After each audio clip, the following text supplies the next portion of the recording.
The Viking King gaming on the grind, chilling with Grovers. Clear the mind, mental pit stop, take 5, breathe, reset the nerves, then back to speed. Behind the wheel, hands locked in, inside the helmet, lock and spin. Tires talk back, grip so tight. One clean lap, feel that fight. Check in, don't check out. Say it loud, let it bounce. No solo run, no fake front. We move as one, every last one. The screen glow up, the crew rollin'. If you're down bad, we help you win. Take that turn, hold that line. You came this far, now take your time. Come together on the track. Come together on the track. The community is what this all about. We here for you, no doubt. Come together on the track. Come together on the track. Check in, don't check out. We here for you, no doubt. Late night laps, front row talk. Real ones stay when the pressure's high. One more corner, one more try.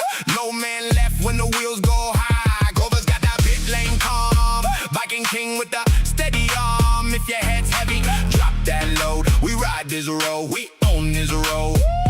Side by side, no need to flex. We lift each other, what you expect. From Ricky runs to trophy dreams. Same crew, same code, same team. The screen low up, the crew rollin'. If you're down bad, we help you win.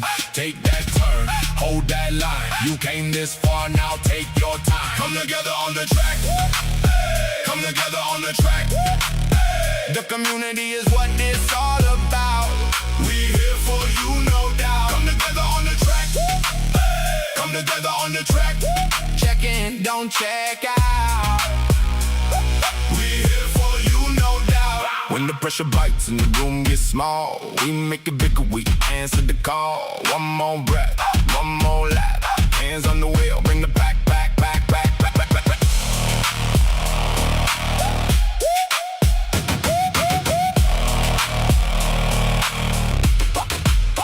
Come together on the track. Come together on the track. The community is what it's all about. We here for you, no doubt. Come together on the track. Come together on the track. Check in, don't check out. We here for you, no doubt.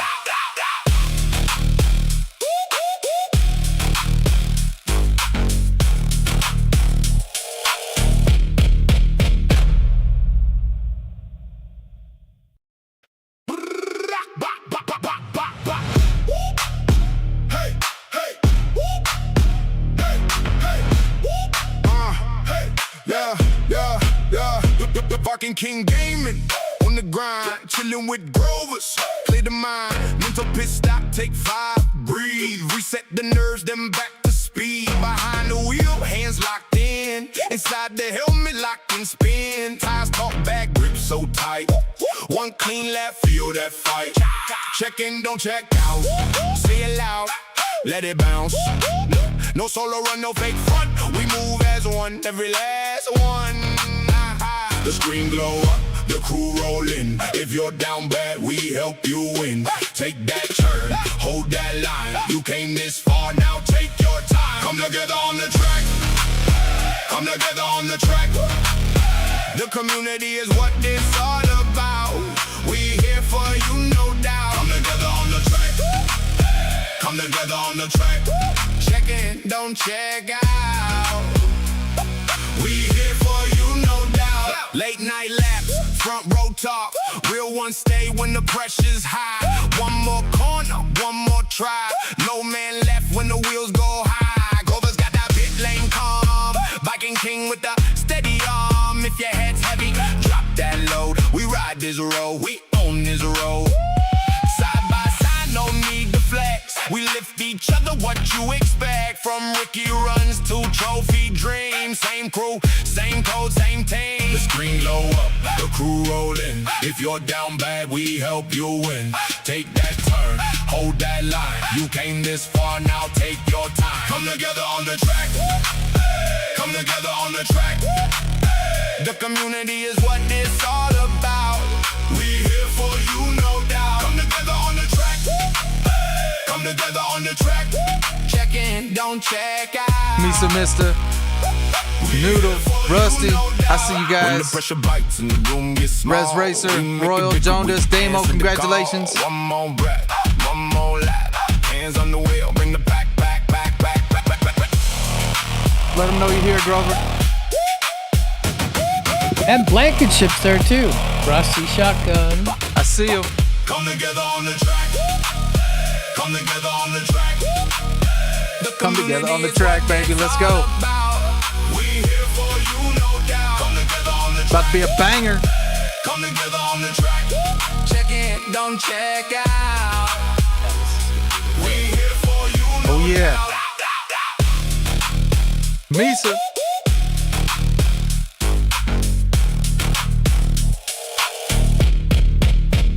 Oh yeah. What's up, y'all? What's up, y'all? I'm Viking King Gaming. And I'm chilling here. Hey. Over. Mental Pit Stop. Stop. What's up, y'all? It's episode 30 of Behind the Wheel. And it is. And episode 4 of Inside the Helmet. And we're doing a collaboration today, a dual podcast collaboration of positivity, mental health awareness from hopefully two of your favorite streamers here in the sim racing world. I'm Viking King Gaming, streaming out of Arizona, USA, and I'm here with my partner Grover's Mental Pit Stop. What's up, y'all? I'm in Canada, for those that don't know. You're in the capital of Canada, aren't you? I am. You are in the capital of Canada. What is... I was hanging out with a guy from Canada last night, and they said it was still snowing. Actually, I just got rid of my snow, 2 weeks ago? 2 weeks ago. That's crazy. We've already had close to 100-degree days. Like, we got the jacuzzi going, and actually the girls just hang out in it during the day like a mini swimming pool. So we're already swimming outside. That's crazy.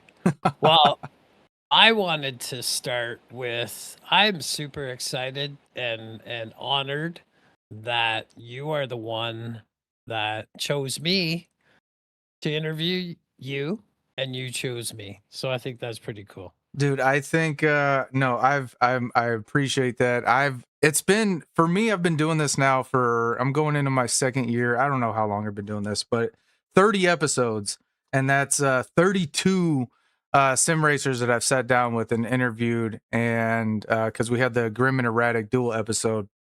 But I thought about it, and I was like, man, I've never really actually told my story, and when I was talking to you, we've been planning this interview since what it was like either Veterans Day or Memorial Day.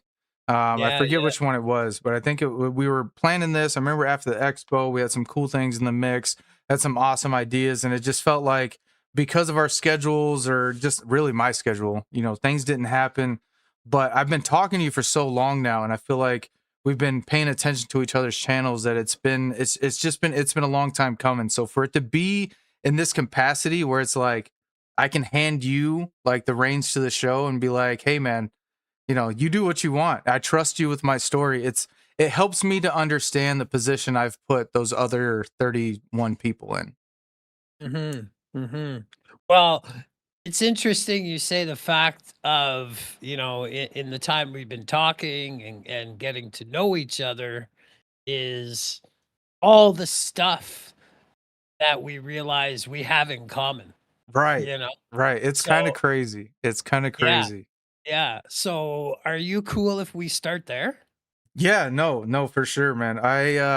So the cool thing about what you do that I'm kind of nervous for. I've been telling people about this. Like, this is the first time I think this is the most nervous I've been for any episode, because you're all about mental health, and being vulnerable to the channel and being vulnerable to this process is something I'm prepared for. So I'm excited to tell my story. It's a lot of hardships, man. It's been a lot of crazy stuff. So shoot away, man. Let's see where we start it. What's up to the community, by the way? And we got Sparkles in. We got Rusty. We got Sleeping. Awesome. Awesome. Yeah, like, and it on Inside the Helmet, it's about also getting those deeper thoughts. And I'm sure since there's so many things that we have in common, and I'm just gonna list off a couple right now. Athletes, motorcycles, adoption, track and field, just a few.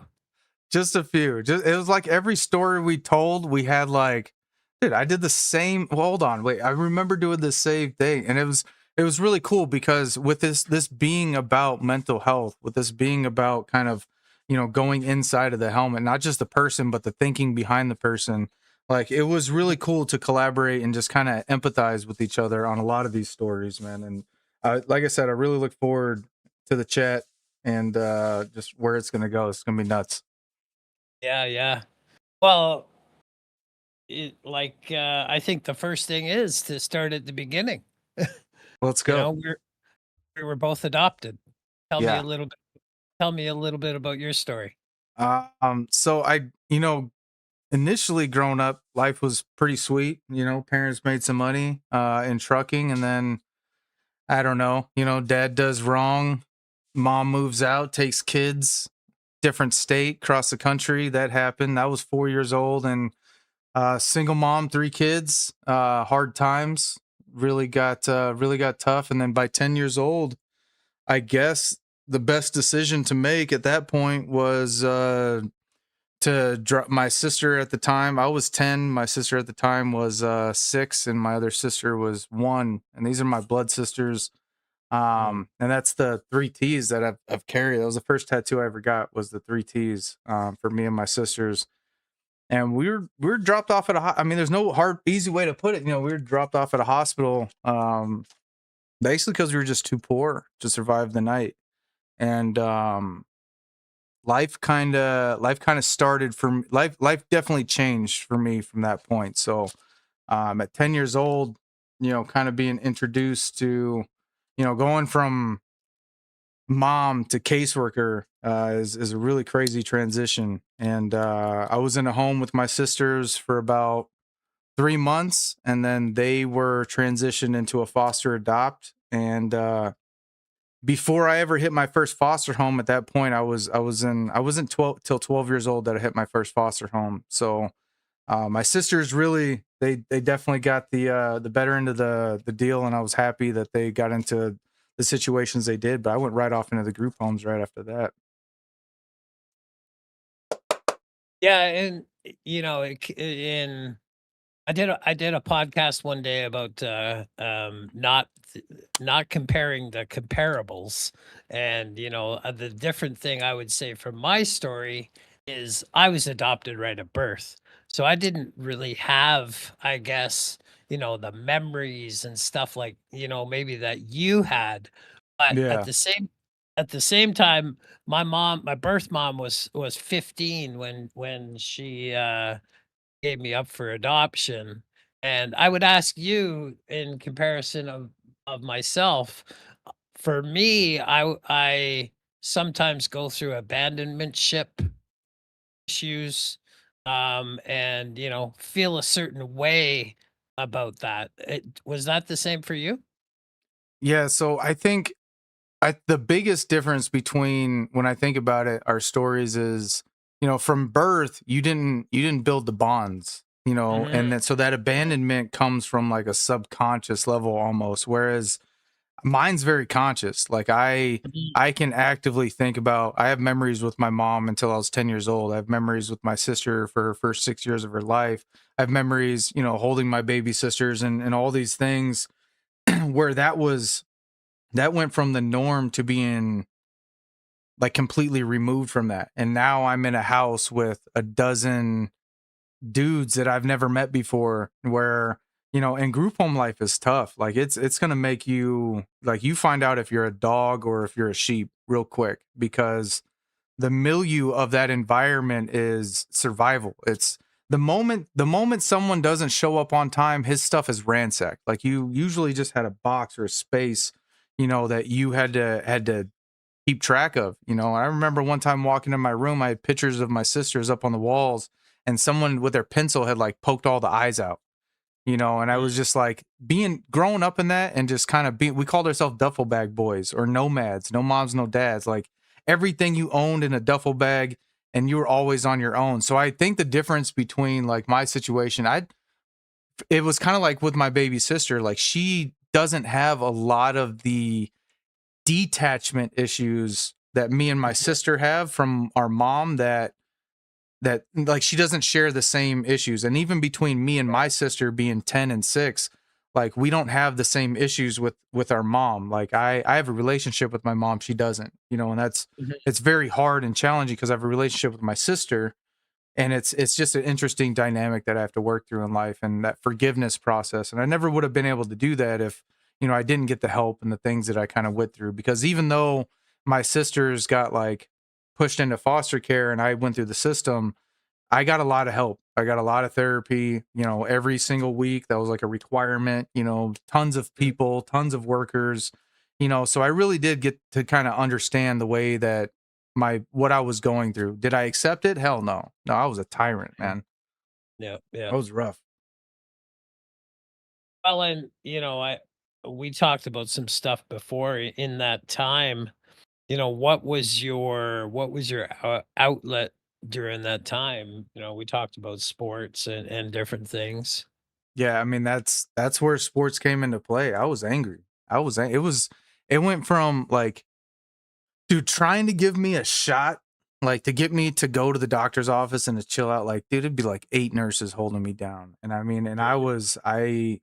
I eventually got to the point where, I was overwhelming people, and people understood like where I was coming from, but like my life had been very challenging to the point where um it was like you're gonna have to find something to do, and that's where like sports came into play. And um really it wasn't until like my son was born that I really actually like calmed down in life. Mm. um but sports, it got me into better places. Wrestling, football, I got to home. I don't know. You know what it's like, man. Angry kid in sports. It works out. It goes hand in hand. Yeah, yeah, yeah. Well, I was a distance runner for track and cross country and all that, so when you talk about, that anger and some of that stuff, for me, it was probably running away as far as I could. We were comparing like the track thing. Like you did endurance running where I was like a speedster. I ran Yeah. like the 4x1, the 200, shot put, discus, like I was all about explosion, and that was me. Like I was like a super reactive, like competitive person. And without sports, I don't know what I would have done. Like, and Mhm.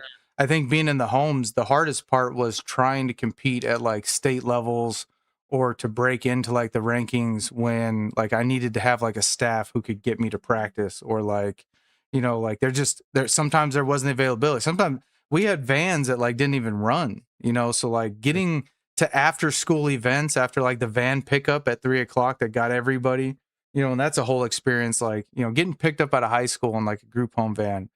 It's Yeah.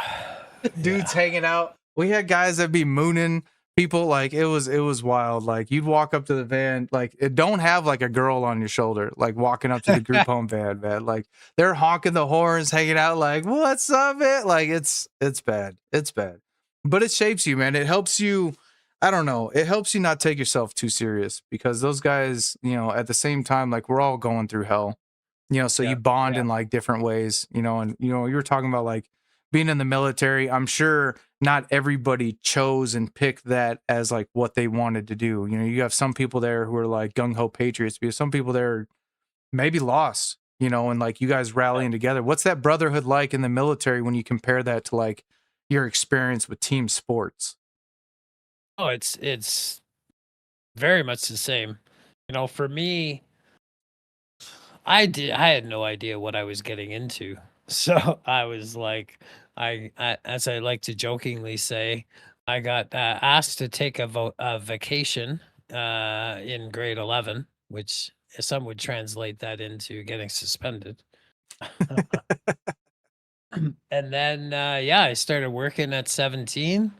And then I was like, okay, well, I saw all the guys that had worked there for 20, 30 years.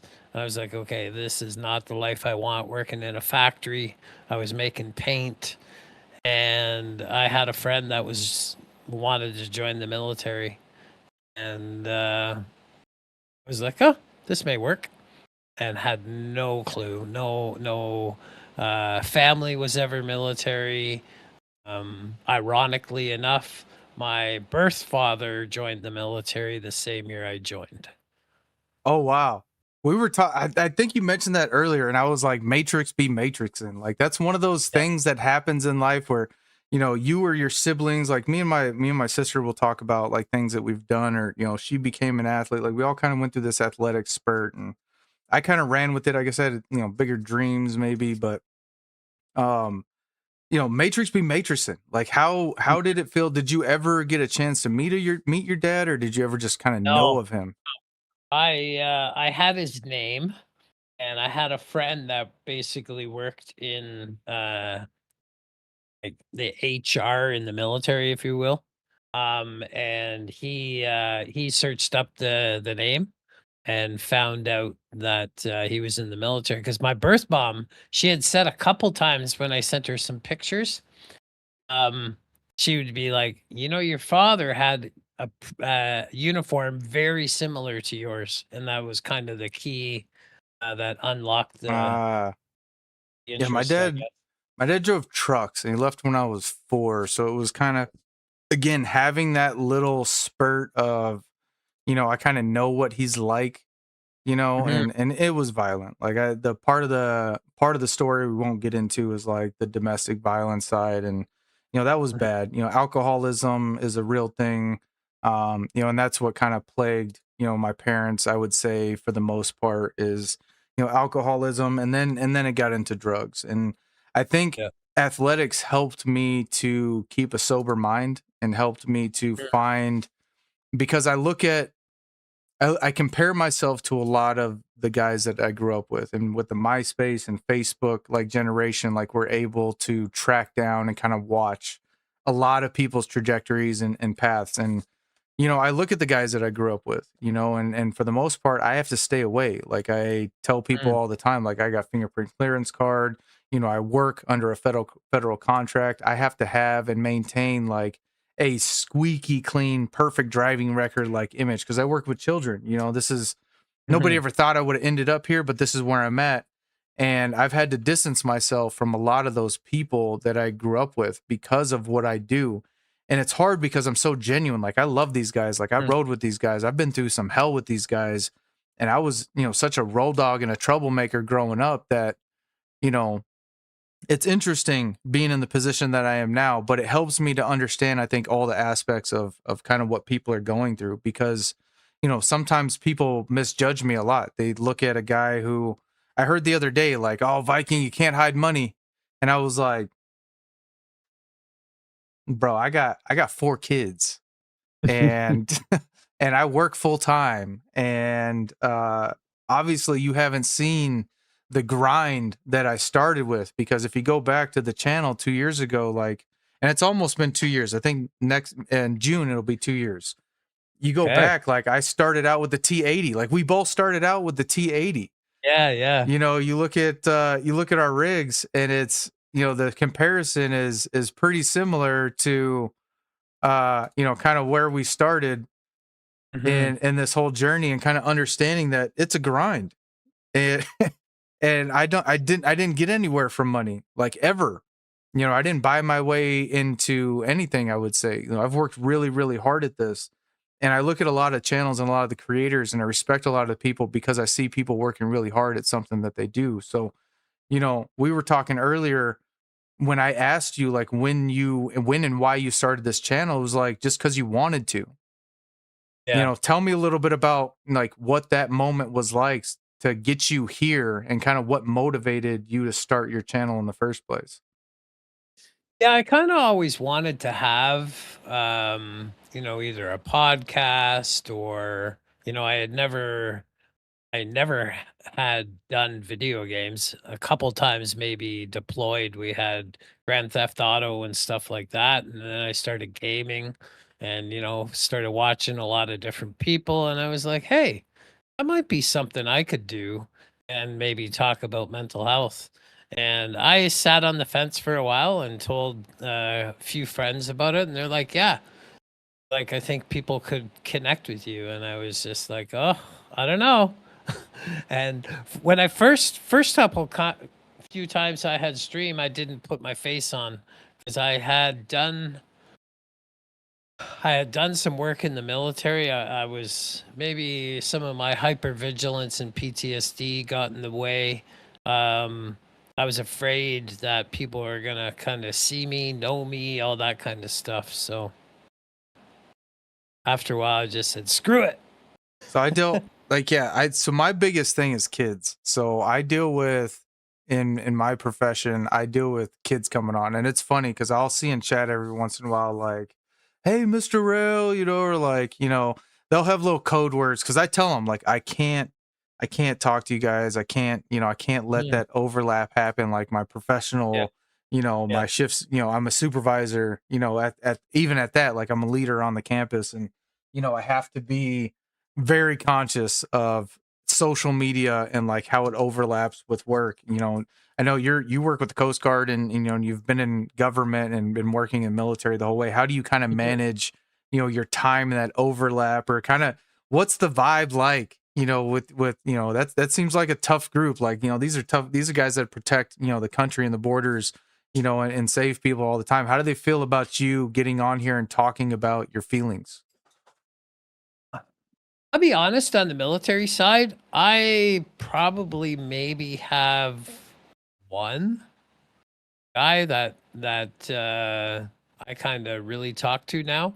And part of the reason is I've lost a lot of friends over the last 20 some years, and I was I had to pull myself away from a lot of the negativity. It wasn't good for my mental health. And they were all so negative. So if they see me, maybe they'll find something inspirational to change their attitude. But yeah, just a lot I had to pull away from. Yeah, I can't say it's funny because I keep like a gap between VKG and like Travis myself. Mhm, Like my mhm. Facebook is like family. I kind of explained this Yeah. to Misi that I was like, my Facebook's my family and my Instagram's for like business. I got like an Instagram for my health and fitness. We were talking about I'm a master elite certified personal trainer. I'm a licensed nutritionist, posture correction specialist. Like I do all this stuff because I owned a gym and I'd like to learn. So I went and did Mm, 3 years in school and I got all these certifications and this whole degree. And we were talking about health, being a part of physical fitness, being part of mental fitness. But I got a channel for that. Um, and then I had a channel like I did DIY guy stuff. I got into like building RC cars and painting this or painting that. One of the things that I like to do is just kind of we'll put the slide back up here and eventually it'll get up there. But one of the things that I like to do is kind of work with my hands and do things build things because I'm bored. I'm always trying to find something to like entertain me. yeah. And that's where I think a lot of us have come to sim racing. And this thing, I've been doing this for 2 years now, and I'm not bored of it. I'm not tired Mhm. of competing. I'm not tired. I'm still not even tired of Gran Turismo. I see Yeah. people talking trash about Gran Turismo all the time. Mhm. I can't talk trash about it because it's an easily accessible form of sim racing. Like it's not. I watch guys who sit there for 45 minutes preparing for a race, and like I'm already in quali. I've already done like 20 laps. Like I Yeah. like this game. Is there any particular reason why you chose Gran Turismo in the first place to get in part of this community? I first started on F123, and I had heard a little bit about Gran Turismo, And then I was just like, you know what? I'm gonna buy this game. And I bought it, and I thought the game was simply driving to music. So I stopped playing it for the longest time until I thought the same thing when I downloaded like Gran Turismo. So I was like, did I get like a weird version? Like, did it? It was uh, like, yeah, it's like, what is I this? I am not driving to music because this is boring and Like, it's this way too is slow. stupid. I just wanted to race other I don't people and like then that version of the game, by the way. I hate those races. I could not entertain. I went to the dentist office one time and they had Gran Turismo, but they hadn't passed those parts. They just kept letting people play the intro. And it was oh just man. like, I was like, you guys know you can get past this part, right? And like, you could race. And so I like beat those two races. I like set it up for it. It was awesome. No, not for me. I don't even like Yes. driving to music. I like listening to the motor. Yeah, yeah. VK or VKG. Papa's the Papa's legend. House, a game. Big Dog, I see you. Res I've Racer's in here. Richie and Dottie are in here. LVP 444 is in here. That's his angel number, by the way. Ace R1's in here. There we go. So yeah, with that, I just started jumping on YouTube a little bit more and kind of seeing guys were like in these daily races. I was like, oh, I gotta give that a try. And then yeah, it was just like, oh my God, this is the outlet that I need. I live by myself. I work a lot, but I've also got a ton of time on my hands. So So you do I don't know how your schedule is. But I work a lot. But I get it all done like in the beginning of the week. So I do end up having like, some time off, but I'm always so freaking tired. Like I work, 12, 13, 14-hour days, sometimes, and that if an incident happens, I got to be there until the incident is resolved. Like that's what I do, mm, I mhm. supervise a facility. With your work, how do you juggle in means of priorities? Like how do you juggle the channel with what you do? Do you ever let that interfere? Like how do you manage that? Well, thankfully for me, for my government job, I can start at 7, finish at 3. Then I also work. I work as a server for 3 weddings a week. Um, so from basically 4 o'clock on, most nights, I've got all the time in the world. And then I work one wedding on Saturday, and yeah, I have so much time. Well, it I'd be shows. I mean, we go back to like you started streaming. It's been really just kind of just over a year, and Yeah, you I started. just You've already passed like the 500, milestone. You're, in the 600 milestone. Like I remember that grind. It was a lot of fun. Mhm. And even where I'm at, like I'm not so milestone based. I'm not so hey sub to me, like to me, but I'm just not built that way. I stream when I want to stream. I do it behind the wheel when I feel like it. I Mm. try not to like I work a full-time job. I have a great career. A career that I'm very, very proud of. And it took me a long time to get here. Um, so when it comes to streaming, like when I started streaming, I didn't know I was going to have this career. Like I'm a year and a half into this, but Papa's in the chat. He remembers, when I was on disability, I was streaming 4 or 5 times a week. Like I had the time, I was on the grind. How do you manage with that time, like in content, like with having the more time, like where's your, method for content? Have you figured out like a regimen yet? You got like, I'm going to do a short every other day. I'm going to do a video once a week. I'm going to do this many lives. Or are you still just kind of freelancing it?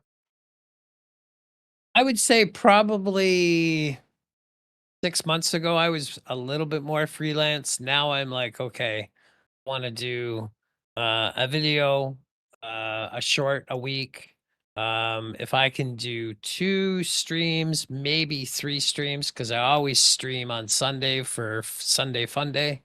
And that's just to chill, pick whatever car the pit crew wants to pick, and we go and race. So yeah, right now it's a mixture because I also with my, and I guess that's the other thing we realized we have in common, ADHD.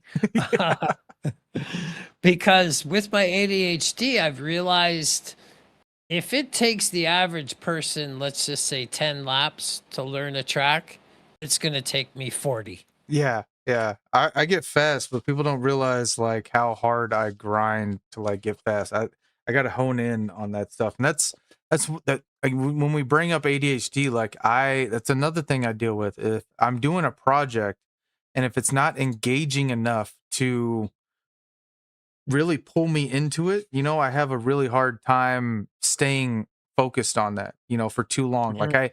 if I master something too, like I really have a hard time going back to it. Like I was telling you, like I picked up the guitar for, like 6 months and I got a couple riffs down and, I realized like, oh, maybe I don't really want to play guitar. And then I started like, DIY guy. I started like building RC cars and I was doing all these little minor projects, and so I built out like 2 RC cars, and now they're just kind of like hanging on the wall. Mhm. Somehow, with sim racing, I'm not getting tired of it. And like I said, I'm still not even tired of Gran Turismo. Like I've downloaded ACC, I've played ACC, I have, I'm looking at Beam, I'm looking at, LMU, I'm looking at I've at least tried them and demoed them, but I'll play them and I'm like, GT's still fun. I'm a graphics guy. I like the way it feels. I like to have fun. And now that I've added like motion and VR, I was like, this is really fun. Yeah. How is the immersion level rised with you and kind of what is it that draws you into this? You feel the same? Is it like the competition? Is it the community? You know, what is it about this game that draws us in like this? For me, it's time. It's learning a new skill at my young age. We will go to Noodle's question in a minute. I see in What do you chat. say? Oh yeah. Oh, I used to be a grinder. I was a quali grinder, 12-hour qualies. So yeah, that's kind of the way it is for me. And for the question, if I could give myself advice when I was younger, um, the biggest thing I would say is don't be influenced by your friends, peer pressure. Do the things that you want to do, and Very good. not worry about what other people think about you. I think that's been my aim from the jump, man. But at the same time, as much as I didn't want people to worry about me, like I would sweat balls just like preparing for a stream. Like Mm. to get on, like hyping myself up to get on in the first place. Like it was a whole production. And now sometimes now I can just like, I don't even set this wall up anymore. We were both talking about like we both have these like, these background walls and stuff. And the whole production that goes into being Yeah. a content creator, keyword creator, at the same Mhm. time, that's a whole nother thing is trying to figure out what am I going to do on stream? Why do I matter? What's important? What am I going to do here? Somehow you found a niche that resonates with all of us because I think the thing that I've recognized, especially after meeting folks with the sim community, is that everybody here is kind of a brainiac, right? Like Mhm. everybody here is a little bit more thought than than than your average person you come across. Like we got a lot of thinkers. People that start to create content are people that are thinking a lot. And you get a lot of interesting conversations. And so when you came out with this mental health spin, I was like, dude, that's going to do well. I think that's a good spin on the whole podcast niche. Like, how do I become a part of this? Because, I am a PC, I'm a practicing counselor. My degree's in psychology, which is crazy in itself that I even do what I do from the life that I lived. And we'll kind of go dabble back into that. But, what was it that motivated you to focus on mental health it's as a niche? Probably mostly because Gran Turismo saved my life. Last year I was in a really, really dark place, and I realized that as I started to speak more openly, um, people people saw that I was comfortable, maybe not comfortable, maybe I had the balls to all of a sudden speak up a little bit more. And all I wanted to do, I started my channel. I was like, if I can just help one person, then my channel is a success. And you've helped now. I mean, now you've started a trend of helping people. Before that, it was you already started Saturdays, where you guys had the mental health check-in right on Discord. Mhm. And Yeah. then you had already started the podcast where you were just speaking, you're just speaking your mind. You're just going out there and talking to folks. Big Rob, I see you. Um, don't worry, this is all going to get paid for to Grover as well. But this is also going to be released on Grover's channel as well. Remember, this is Inside the Helmet episode 4, just as much as it's Behind the Wheel episode 30. Us coming together to do this was because we're so invested in the mental health of folks. And I don't know why. Like, I was talking to a good friend the other night, and it's a friend from the channel. So shout out. Hopefully he comes here. I'll shout him out. But I was talking to a good friend of mine the other night, and it was like, this is kind of, I wouldn't say it's my sickness, but it's also, it's almost, it's something I have a really hard time turning away from is in moments that I know I can help, whether it's taking the time to talk to somebody on Discord, jumping in an actual phone call with somebody, focusing on somebody in the chat, not ignoring somebody in the chat, or just, I don't know, reaching out, taking those extra moments. Like I find my Discord is full of people that I've had these conversations with that it's led from these relationships that I've gotten from YouTube. And I don't know why I do this, but it's led to Behind the Wheel. It's led to Inside the Helmet. It's led to this conversation. And I guess now that we're done beating the bush on like why we're here, we can get into who we are. Like, I just want to say like, Mhm. thank you for the opportunity to kind of go this route. I'm really looking forward to, kind of what you start to unravel the layers, I guess we can Mhm. say, of the streamers that you talk to and the content creators that you talk to. And just really looking forward to your future, man. Um, what I want to do now, though, is talk a little bit about where you came from, what you do, who you are, because that's kind of the Behind the Wheel style. I know you got some rapid Mhm. fire questions back for me, but I got Yep. some graphics here that I want to bring up. We got a little bit of a Grover slideshow. We got a little bit of a Viking slideshow. Um, so we'll start here, I guess, with your military background and kind of what led you into this. And you can kind of tell us what you did and kind of what your operations were. I know I'm really excited. I've kind of grown up around vets, but I'll give you the floor Mhm. for a little bit as we walk through this slideshow, and you tell us kind of where this all came from. That's a good picture there in my red uniform when I graduated. Basically what was called battle school. Um, like kind of said earlier, I had no idea what I was getting into. I think maybe from I don't want to say maybe from my adoption, I wanted to find an escape, and the recruiters do a great job, especially when you're in the infantry. It's like, hey, young son, do you like to go camping? Right? Do you like to shoot guns? I'm like, well, I've never shot a gun in my life, but I do like to travel the world, which I've never Yeah, done. all the So that, positive points. yeah, that's kind of where I started. And, as I went through, I had no idea what the infantry was. No idea. No idea. And it's amazing how these two particular pictures go from kind of the beginning to, almost present day. Where you're Mm. standing in front of this memorial and you're such a decorated veteran. When you go back to the picture of you in the red, there's no medals hanging there. Nope. There's no beard, there's no gray. There's bright eyes. You can see the white around your eyes. Clear as day.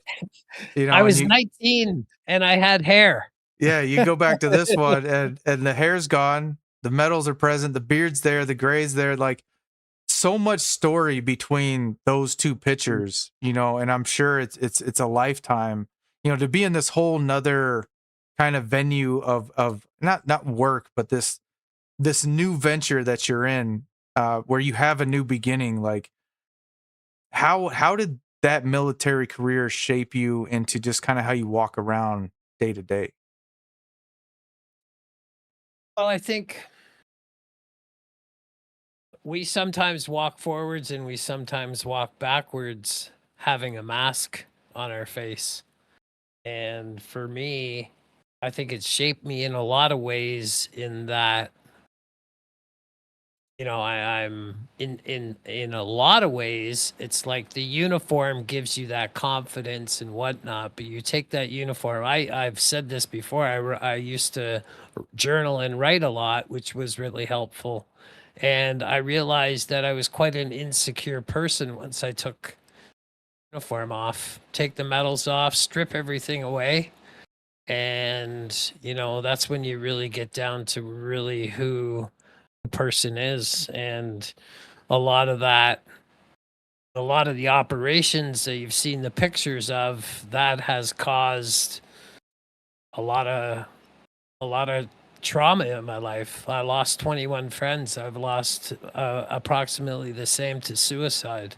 And I refused last year when I was considering the same. I told myself I refuse to be a stat. Yeah, and we talk about one of the things that brought us together was just a discussion about Project 22, I believe it was, or Operation 22. There's a couple of them. Mhm. But 22 veterans commit suicide every single day. And Yep. that's just one stat, one country. In the United States, we have, our veterans who are going through the same thing. I grew up with veterans. My dad was, Air Force veteran, and the problems that he went through. Now that I understand the human brain a little bit better, I don't.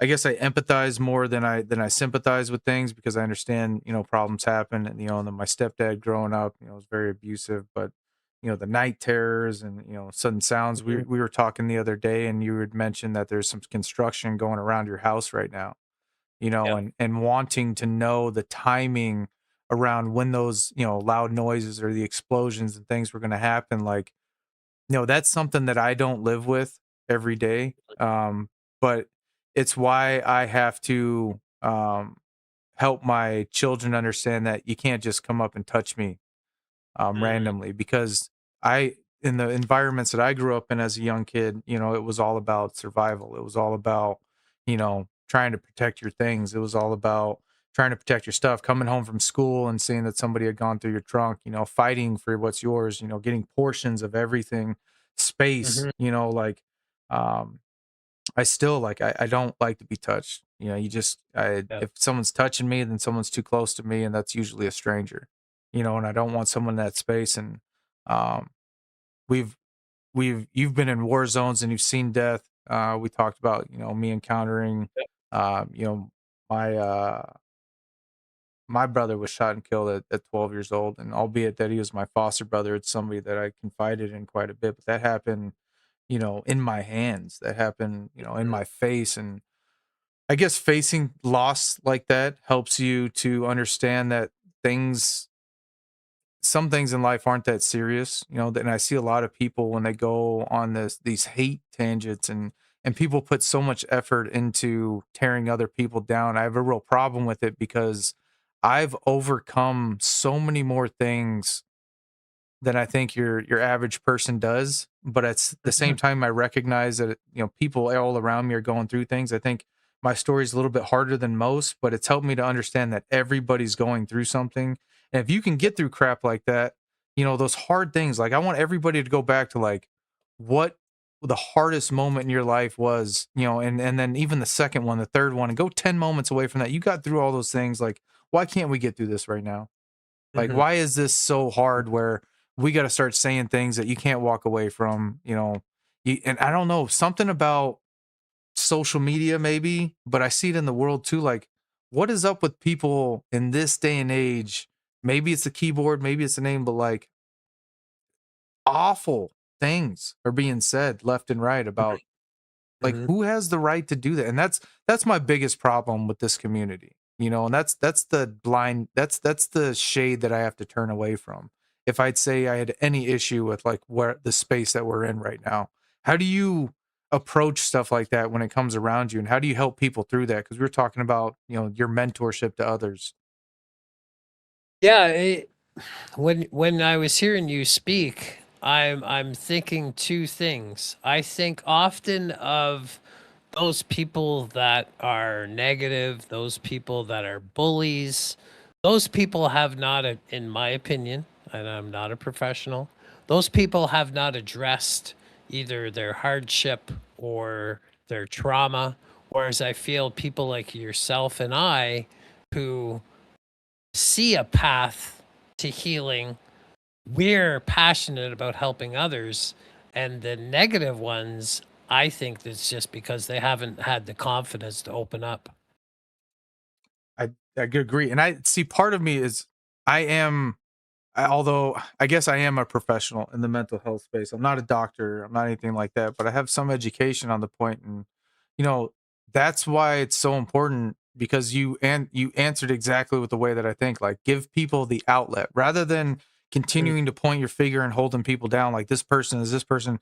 Like I even reached out and tried to get, notoriously negative person, in the community to have a platform to get it out, like let people Mhm. face each other, say some things, and Mhm. because I think when you put an identity behind the screen name, you cut a lot of that out, because again, face to face, like do you know who I am, do you know what I do? Like violence Mhm. is not the go-to solution with me because I'm comfortable in violence, and that's one of the things we talked about, like we're warriors in the sim rig. Like I may not have been in battle zones, but I put myself in situations, as a cage fighter, as an athlete, where I'm approaching violence face to face.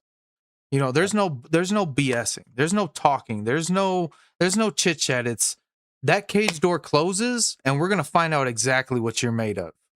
Mhm. And you've been in situations, in war zone situations, where there's no talking anymore. There's bullets flying. Yep. So that's I think it's one of the skills that I have to rise above a lot of the negativity, and that I try to help people to understand, like, dude, this ain't nothing. Like, Mhm. stop. Don't let yourself I have reached out more in the last month to content creators that I've heard have been going through something, to be like, "Hey, dude, like, are you okay?" I was watching on Hoggy and Kizzy's stream, and like that whole environment, like their whole stream stopped because they were worried about the health and well-being of a fellow streamer. I reached out yesterday to somebody, and I reached out to like other people to reach out to this person, be like, "Yo, where is this dude at? Like, are you okay?" And then Yep. when I see other people like bullying, and I'm like, "Dude, stop, man. Like, you're really affecting people right now." And that's all Mhm. we got is words through this. Like, I don't know, man. It's been a hard kind of month, and to have this outlet and have this platform, it's good to be able to just kind of get it off my chest. Yeah, I think along those same lines is I even in my Discord I have a audio I have a video of that welcomes people, because for my Discord and other thing I send a lot of voice notes. For those people I talk to at Discord, they know I send a lot of voice notes because I'm trying to remove kind of some of the facelessness of gaming.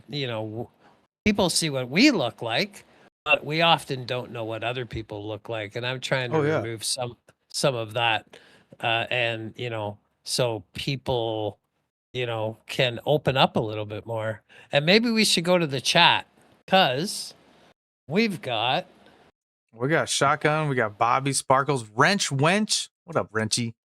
What up, Wrenchy? Sparkles, Let's Borat. I got a My buddy picture. I got a picture of Wrench somewhere in my here. buddy Borat asked a question for both of us. When you hit a wall, how do you figure out it was a wall or just a hurdle? That's from my therapist. A wall or a hurdle? You know, I guess if Rob's around, it would say I would run through the wall. And honestly, I was a wall breaker growing up my whole life. If I saw Mhm. an obstacle, That's what I tried to do. I tried to run through it. And eventually I met walls that were too thick to run through and I had to think, and I think the cop out for guys like me is I can get real mad and angry and I can throw a temper tantrum and I can get this done, push everybody away from me. But the real growth comes when, not when you can just run up a hill, but when you can get people to run up a hill with you. When you can be passionate about something enough that it motivates others, and then you realize like you don't have to run through walls. You can get lifted above the wall. It doesn't have to be painful. If you reach out and you ask help, same thing with this whole racing thing. Like if you're humble enough to just like, this isn't about me being the best racer. This isn't about me being the best. Like I'm not faster than you are. I'm not getting in lobbies to like beat you. I'm trying to sharpen my sword with you,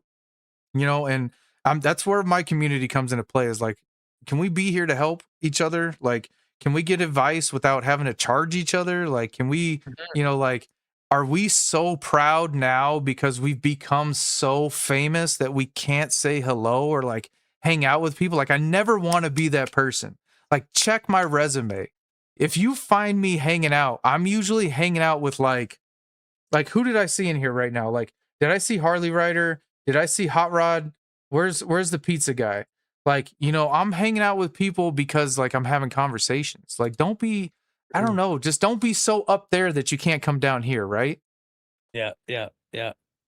Well, with a lot of that stuff that you said, are you cool with bringing it back to kind of the beginning and kind of going through a little bit more of that story, foster care, adoption, college, all that kind of stuff? Oh yeah. Oh yeah. I mean, I think that's the side of, yeah, yeah, let's do it. I got my graphics. I wanted to show Wrench Wench though. So shout out to Wrenchy. Yeah. I got her signature, Well, man. Wrench Wench is, yeah, everybody thought, funny story. And this is another mental health obstacle I had to overcome. Everybody thought I was like 6'4", 6'5". Everybody thought I was this big dude and I'm not, I'm like 5'10" on a good day. Wrench is solid 5'10". And it was funny when hey. we like met each other and it was like, oh, damn. She was like, you're a shorty. I was like, I appreciate that, Wrench. You're a tolly. I Well, appreciate that. uh, No, but that's why Papa said in the chat, I think you were standing on a stool when you took that pic. yeah, even right here, man, she's leaned over. No, she's super awesome person. Her husband is really awesome person. It's awesome to meet people um in the community, and that's why I highly recommend, going to expos and getting a chance. I got to Mm. meet Eric B the realist. I got to meet a lot of people that I look up to, for advice, whether it's just trying to figure out this or that, or if it's just, you know, judo chop. Like after you meet people like that in person, it makes a whole different relationship. We got to hang out, go to lunch and go to dinner, but we'll get back to the expos and just kind of those experiences, but definitely grateful to actually get those experiences to sit down and connect with folks. Oh, that's sick. I think we were gonna start my story back to being a young father. So I Yeah, think yeah. that's why this picture was first. But yeah, Well, shoot away, man. What do you want to know? Let's go. so we kind of talked before about that adoption and then, you were was it 10 years old until you were 21? Like, can you get into that a little bit more and the feelings and emotions behind that? Yeah, so I mean, I wasn't fortunate enough that, you talk about, being adopted out. By the time I was eligible for adoption, I was, you know, 10 years old. I knew what was going on.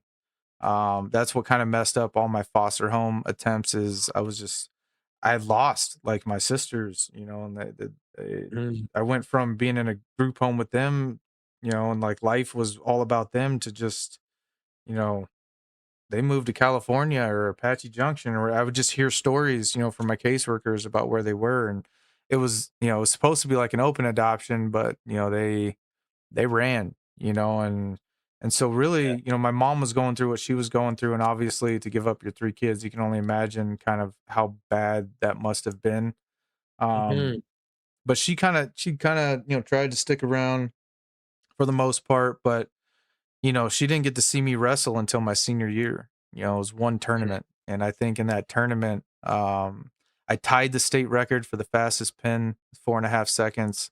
The Wow. next match was like 36 seconds, and then the finals was like a minute 16 seconds. So she only ever seen me wrestle for like 2 minutes my whole life, and I had gone through this whole sports career without having, cheerleaders or anything of that nature where, when I'm with my son, I try to do that for him, and I look back at I'm gonna get up to back to this, to have wrestled, I think in my career I'm like 116 and 16 losses, and Mhm. I've spent so much of my life trying to get to first place, to get to the first place.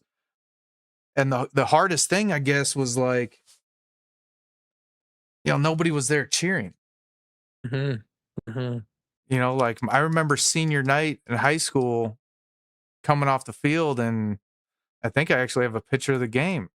Yeah, senior night in high school coming off the field, that right there, like my therapist showed up to be my mom that night. Mhm. Shout out to Laura, and she's the one who introduced me to my adopted dad, who I didn't get adopted till 17, and Okay. uh I had went through that whole 7 years, from 10 to 17, just kinda bouncing around. I think last time I sat down and actually did the count, it was like 16 group homes. I can rattle them off, Mm. but at 10 years old, my second group home at 11 years old, I had gotten into an altercation when I was getting beat up, and, it's crazy. I don't even know if I didn't think I was gonna tell this story, but I guess I will. Um I was getting beat up pretty bad, and I swung a bat. I'd been getting beat up into a corner, and it was over a comment made about my mom. This kid had said that my mom was a prostitute, and I remember it was a bowl of pineapple, and I threw this bowl of pineapple across the table. And this is a big kid. I was like, 11 years old, just this stringy little kid, and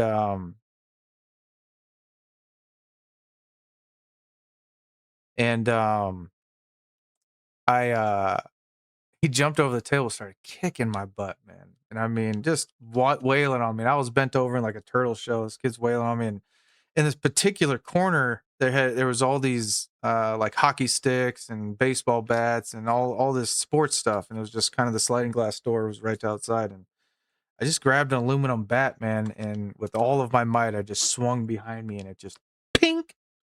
It hit him right in the head, man, just so flush, and he just fell.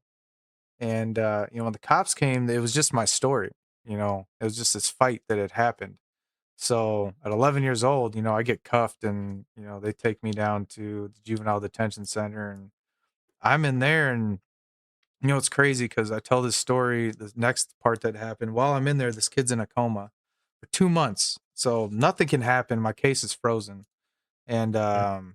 while I'm in there, me and this other kid we got these shirts they gave us, really tough brown hard shirts, and we put them over our knees, and we were, mind you, we're 11, and they got these cement square beds, and we're going do do do do do do booey booey, acting like Super Mario. This kid jumps from one bed to the other and hits his head out cold. Find out later that that kid passed away.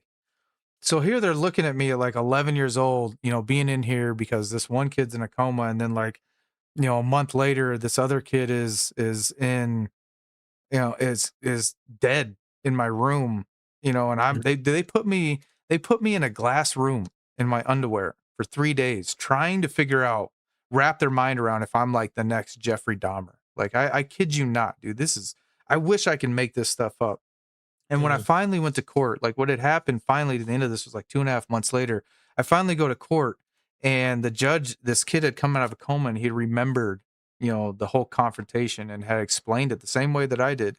And the judge told me, I'm sitting here at 11 years old, and that she says, Trav, you're one of the most unluckiest kids I think I've ever come across.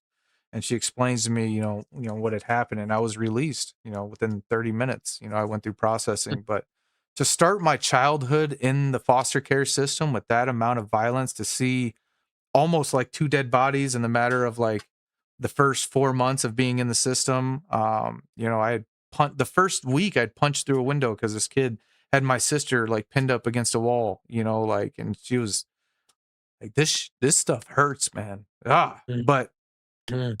it was hard to start that way, and then to start my maturity like that, to start my preteens going into that, and then from a year later, my foster brother getting shot in front of me, and like, damn, like this is life, like this is holy cow, like I miss my mom, I miss parents, like no matter how bad it was, like dude, I want to go back, like take me back to the those nights, I'll go through that because this sucks, and then just growing up, it molded me into like having to be this tough guy, and all the while, like I wanted to be a kid, I wanted to play video games and stuff, but we didn't have that crap, we were too busy throwing bodies in the bathroom to see who was tougher. You know what I mean? Like it was crazy. It was crazy, and then to be working in the capacity that I am now, to be a mentor in the same industry, to be a site supervisor for the same program that I graduated from 22 years ago it's pretty surreal, man. It's definitely been a full circle. Yeah, that was kind of where I wanted to go next how did that transition from going through all of that, wrestling, college, and then kind of, where did life take you at that point to end up now working where you do in the profession? Yeah, I mean, through sports, I was given some opportunities, when it came to, when I really got in trouble at 15, and I got in big trouble. Um, a big part of the determination of where I was going to go, whether it was to the Department of Corrections for the next 2 years till I was 18, or if I was, because by 15, I mean, I was out boosting cars. I was AWOLing. I was on juvenile intensive probation.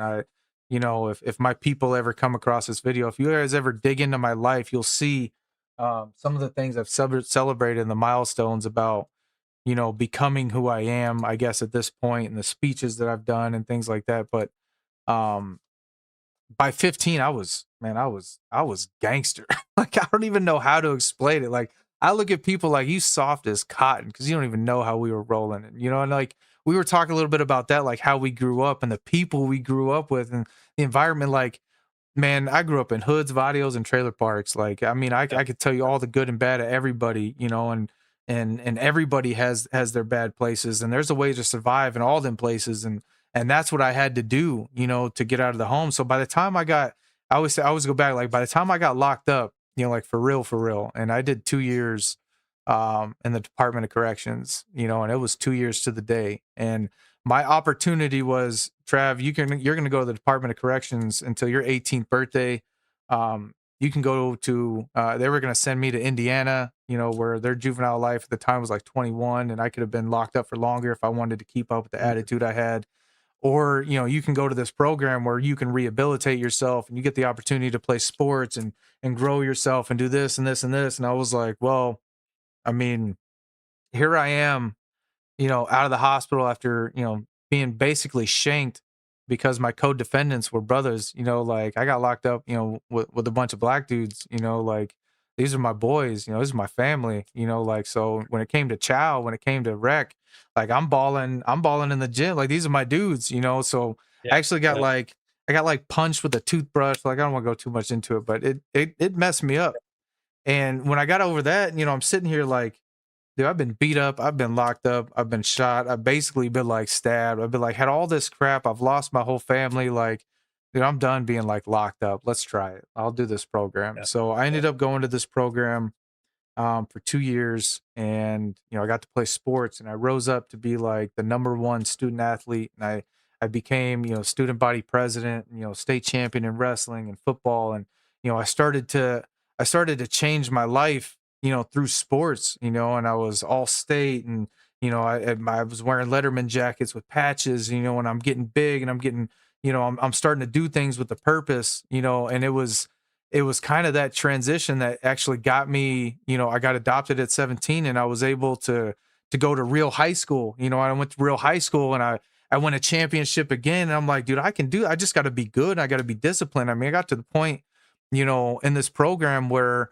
we were running 3 miles a day every day when you woke up. We did 1820s every day. It was militarized. Like you guys watched Gridiron Gang. It was like a military version of Gridiron Gang, like our student body ran it, and I became this very disciplined version of myself, and it helped me stay away from drugs and stay off the streets. So when I finally got out of that program and I got adopted by my adopted dad, I went into high school with just a different mentality, with a different discipline, and through all these competitions, I was able to build a life. And I thought I was going to be pro at something. I thought I had the talent, the skills to be, at least arena league, like I was winning state and track, like I was fast. I had all the numbers, I got into college football, and I got recruited, to a big university, and I'm very proud to go to the University of Arizona. I'm very proud of, to be a graduate at the University of Arizona, my degrees in psychology.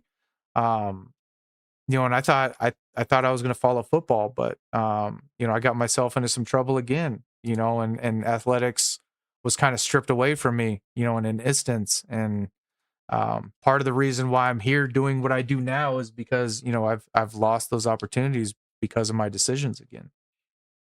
Well, and I think, correct me if I'm wrong. I think you also lost some of that because of your injury. Yeah, I mean, and that's what I mean. Like I had no business doing what I was doing when I was doing it. That resulted, in my accident. Yeah. And to be to have worked as hard as I worked to get out of where I'd come from, to be with the opportunity to be standing at the doorstep of, I don't want to say the UFC, but to be fighting for promotions that,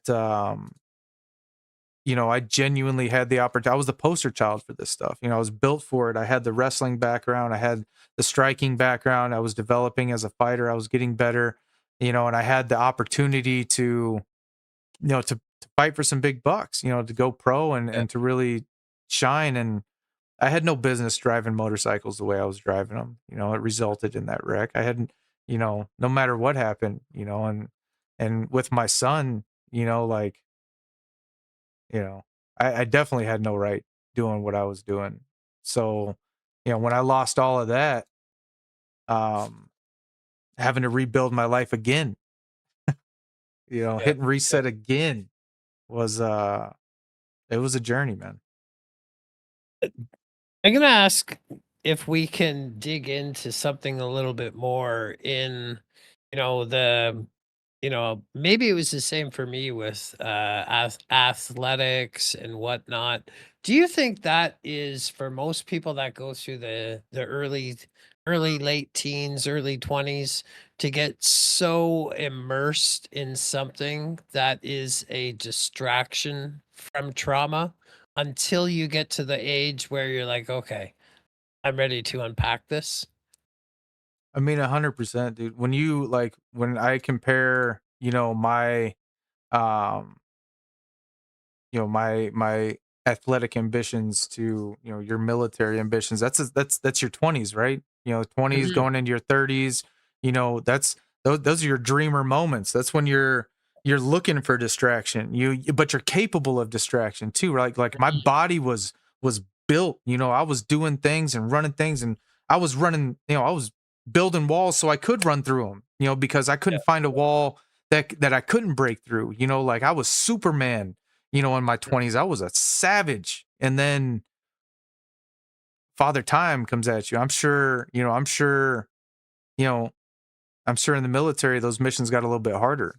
I'm sure I'm sure them exercises got a little bit harder. Going back to, looking at yourself, like, what do you see? How did going from, how did growing into a gray beard and a pink beard right here, which is great, but how Yeah. did how did that transition where now you're building missions for people and trying to tell people how to do stuff, because you're not the guy that does it anymore. Like I can tell you all day what it felt like to be told for the first time, you got to pay for this month's dues. I remember the first day when I went up to my gym, this gym that I had been training for 12 years, like, oh, you got to pay gym dues this month. What you mean I got to pay gym dues? I'm the talent, dog. What Yeah, you mean? Can't nobody beat me in it. What? I coach in here. Nah, you ain't got no fights coming up. You ain't got no missions coming up. You got to pay like everybody else now. Tell me what that felt like when you stopped getting the calls to be the weapon and you had to tell somebody else how to use the weapon. yeah, it's, I think you often, at least for me, even at a doctor's appointment, and I'm like, my balance and whatnot has been off. I had to go for an MRI, and, I'm telling the doctor, I'm like, I don't know what the issue is. I've always been able to do this, like when I was in my 20s, and doctor's like, dude, you're not in your 20s anymore, you know? So in that whole No, thing, I I think, miss the beginning of my 30s at this point. Like I know yeah. I'm just now, the closer I get to 40, I'm like, dude, I got to shave my ears every week and Mm, I got to sit down. Why do yep. I got to sit down? What I remember being as a kid like, why are you sitting down? Like just looking at guys taking that break. I'm at that stage in life where I got to take that little break once in a while. Yeah. I Like, also thought for me though, I don't know if I don't think it's avoidance, but sometimes like when I'm working a 16-hour day, if I stop, I'm gonna fall over. I gotta, yeah, the motor's got to keep going. No, I'm just right there where starting to recognize like this is going to be a problem, Yeah. and I've been disabled twice. Mm, We haven't got into the, how kind of like YouTube started because, when I blew out my shoulder, like people look at me right now, um, and Misa, I think would be the first one to tell you that it's hard for me to face I guess my limitations now as mm, physically. And I was never a bodybuilder. I was never the guy who wanted to I can't really tell you how much I've ever lifted as a PR, but I've lifted heavy stuff and I've moved heavy things, but it was always for the purpose of throwing a body, like being better at grappling or jujitsu or striking faster or just being more explosive or like I never wanted to get too big because I would lose my speed. I never wanted to be too fast because I mm, would lose my strength.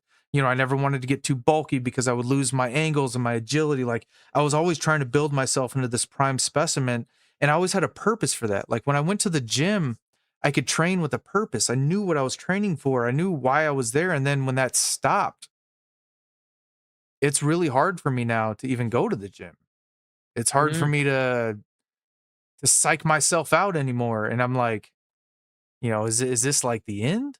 Like, No, I don't think it's the end. I think, you as you transition, I think there's a scale, and the scale for me is if I can get out for a walk, it not only is good for my mental health, it keeps me limber. And, for me, it, that's the most important thing. And it's funny to go back to when I was in Afghanistan, you got 40, 50 pounds on your back, and you're climbing over grape walls and all this. And thankfully I've always been a skinny guy, and I'm like jumping over these things like I'm a cat. And I was like what, 39, 40 at the uh, time.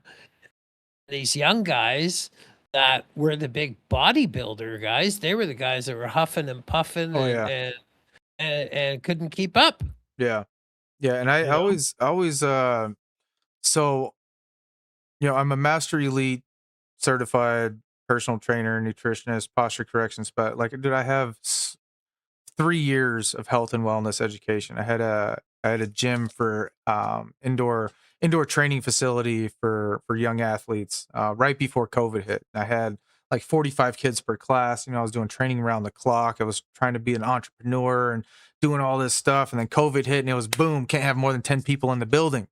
And it was like, so that Mhm. shut that down.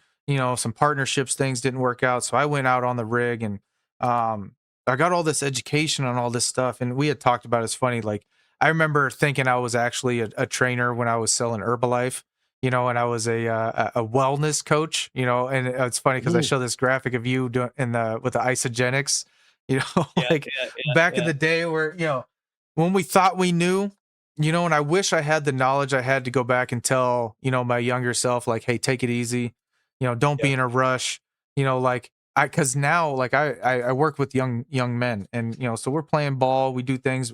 I'm so careful about my foot placement. I'm so careful about the Mm, way I move and groove that I just wasn't like that. We talk about motorcycles, right? And riding, like, yeah, dude, there's guys who've been down and then guys who are going down. There's two different mentalities of riding. You talk to some of the old heads, and it's like they've been riding for 50 years, and you talk to these guys who've been riding for 5 months, and the accidents and the comparison. And I'm a product of that.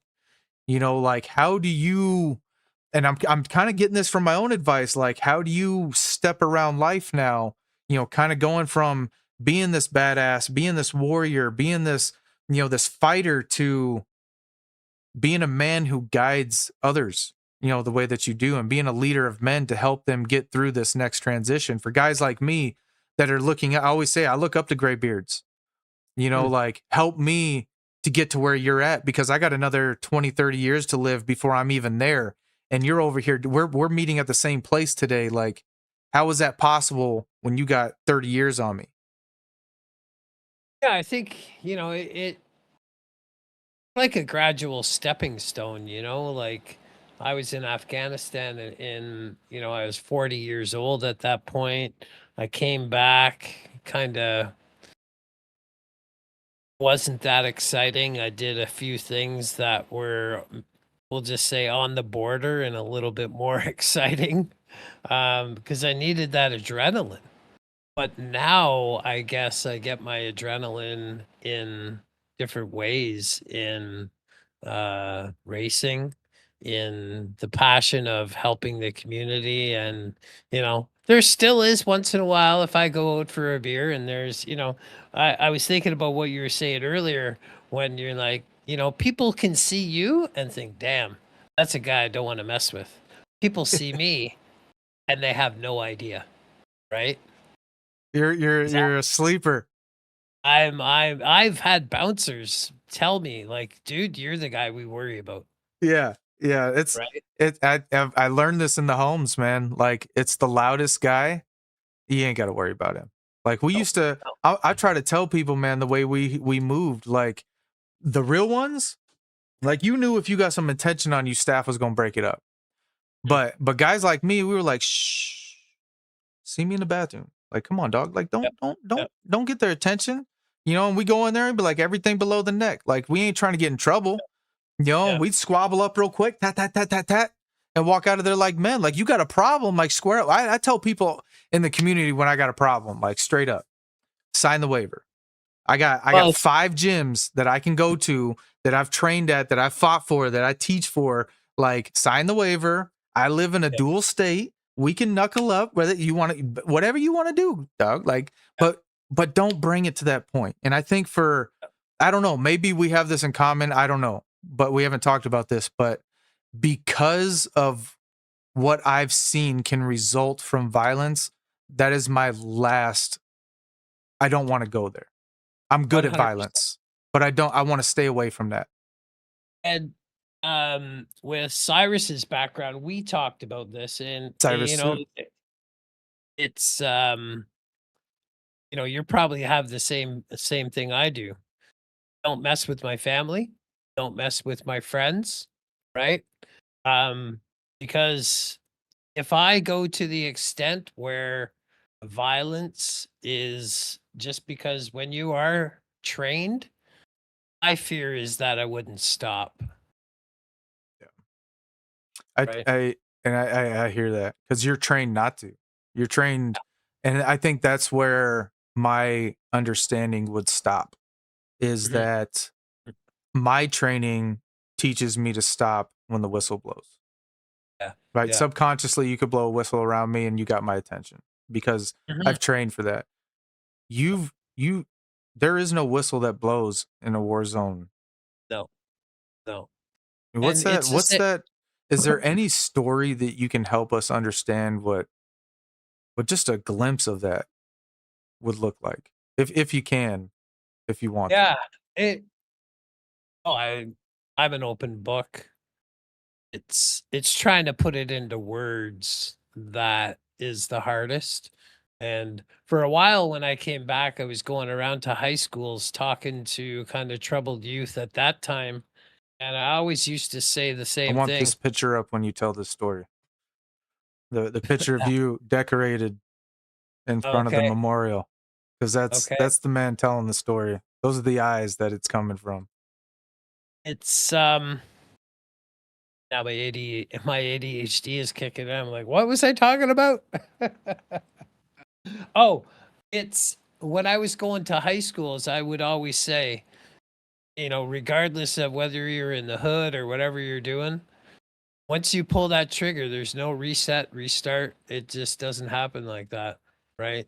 Well, if you've ever played Call of Duty, combat is a very hectic place, and your head is on a swivel, and you only can focus on the next 10, 15 minutes at a time.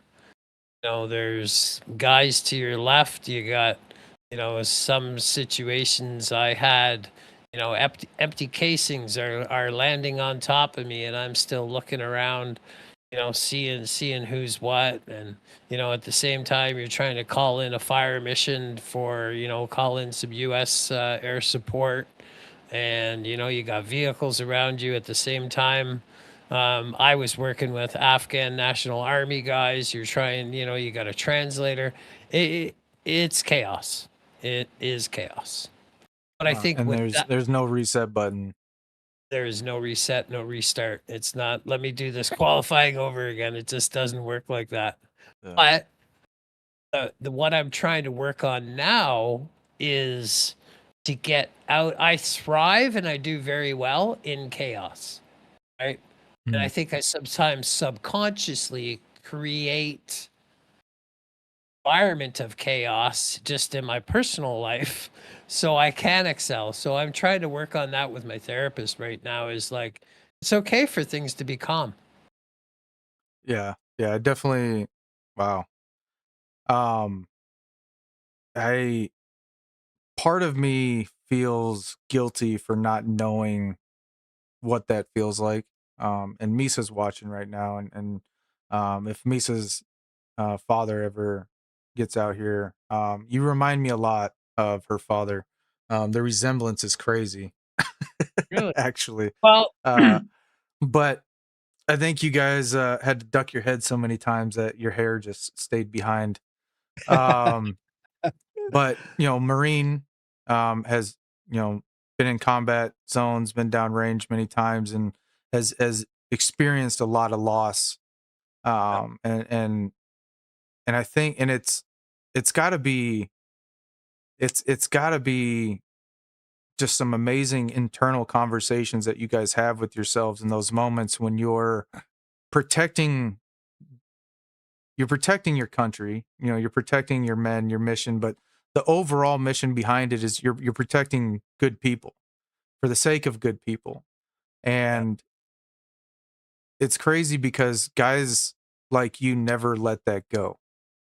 no, You're always trying to protect people. You're always trying to be on a mission of purpose that is bigger than you. And I see this in veterans all the time, or not all the time, but I see it even in my PD, the guy that is above me, and he's a military veteran, and the self-sacrificial behaviors, the little things of, when I was down on money when I first started working there, and he was like, "Hey, how much do you need? I got you." Just going, like, you don't even know me, but you didn't know the people you were protecting in that, in the grand scheme of things either. Like, maybe that's part of the reason why, you'll never really let that go. yeah. Well, and I don't know if it's a Canadian or American thing, but for us, it's always mission before self. Hmm. I'm sure people of service that provide that service, it's going to be something I very much similar to that. But Yeah. just I know I'm American, but I thank you for your service and being that kind of human being. When we go back to these graphics and we see the beginning and the end picture here, um, with the medals, and I got some time to look at those medals because I was really trying to get your tag right. And you know Mhm. can you walk us through a little bit about kind of what these mean and kind of what this stands for and why you wear this so proudly on your chest? Yeah, it's they're always put in the order of kind of not necessarily the order of which they're served, but the one that is closest to the one on the end, that is the red one, is the Afghanistan medal, which has a star on it because I served over, I think it was 11 months. Wow. Um, and then I think it was for every 6 months after that, you got another star. So, I was in Cyprus in my first tour in 1991, and then the Gulf War, or 91, 89. And then I was in the Gulf War in Kuwait, where I worked doing security for a British and Canadian field hospital. And I also worked at that time at a prisoner of war camp. Um, so yeah, then 94 Croatia, and then 2005 and 2007 Afghanistan. Wow. Wow. And what's this picture here? Like explain to me your guys' uniform here. Cuz I think as Americans we see this growing up, but we don't understand what it actually represents. And I'm sure there's plenty of stories Yeah. behind that. So the this position that I had here, since Canada is a Commonwealth country, we have what's called the changing of the guard, and I was company sergeant major, in charge of about 200 troops, and we would do sentry posts at where you saw the earlier picture when I had the medal on at the Tomb of the Unknown Soldier, Okay. and we would do changing of the guard. And I believe this was on Veterans Day. The old fellows here wanted to get a picture taken of me, and over the rank of sergeant, I have my red sash on, which is hard to see because the uniform is red, but that symbolizes bloodshed. Wow. And that is that, something you And encountered, bloodshed in Warzone? 100%. Wow. And the bearskin hat, um, it's I guess in the olden days in the history, it was supposed to give you more height and um, scare off the enemy type thing. Okay. I learned kind of like the Romans, they had that scar underneath their chin. Do you guys get like the scar under your lip right there? Because I can see that Yeah, strap. yeah, the strap, there's always different tricks and whatnot. It has some leather padding on the inside, but it's definitely not comfortable. Man, that's wild. That's wild. Let's see. I think we got another picture here of you in uniform, full camo. Got a rifle here. Is this down country? I'm assuming this is somewhere in the Middle East. It looks very Middle Eastish. Oh, that was my first tour, because you can see I was a couple year. I think I would have been 38 in Wow. that picture. So you're the And same age in that picture as I am now. I just turned yeah, 38.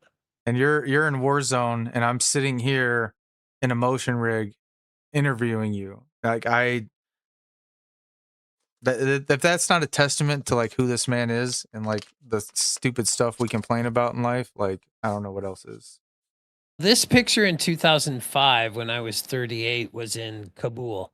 So during that time, Canada had more of a protection role, and we are doing security patrols and stuff like that.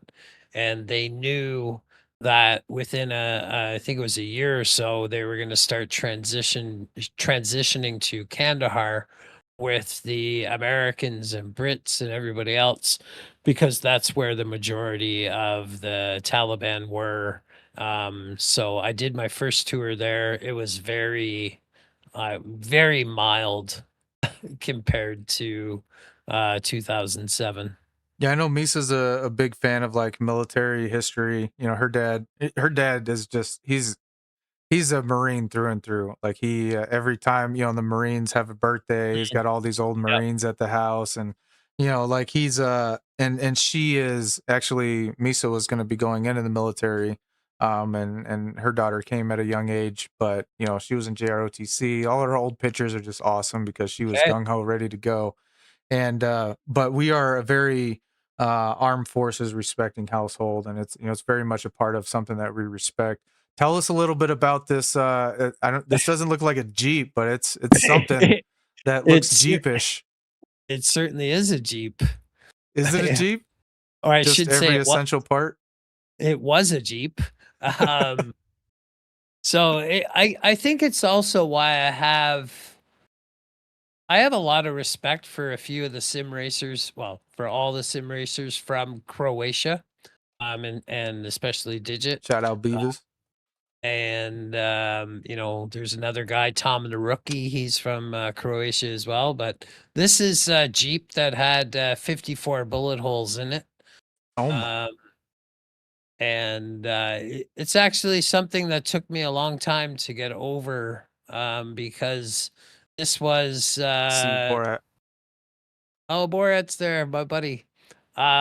This was New Year's Eve in 1994, and I had driven through this area 30 minutes before by myself.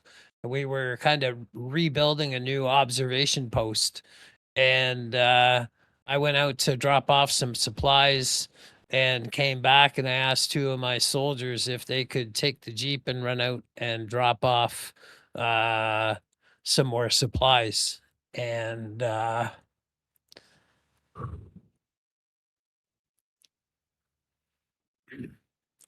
they got ambushed on the way back. 54 bullet holes in the Jeep. And thankfully, they're still both alive today. But I carried a lot of guilt. I carried a lot of guilt over that decision for a long time. And we got Crawler in the house. What's up, Semper Crawler? Fi.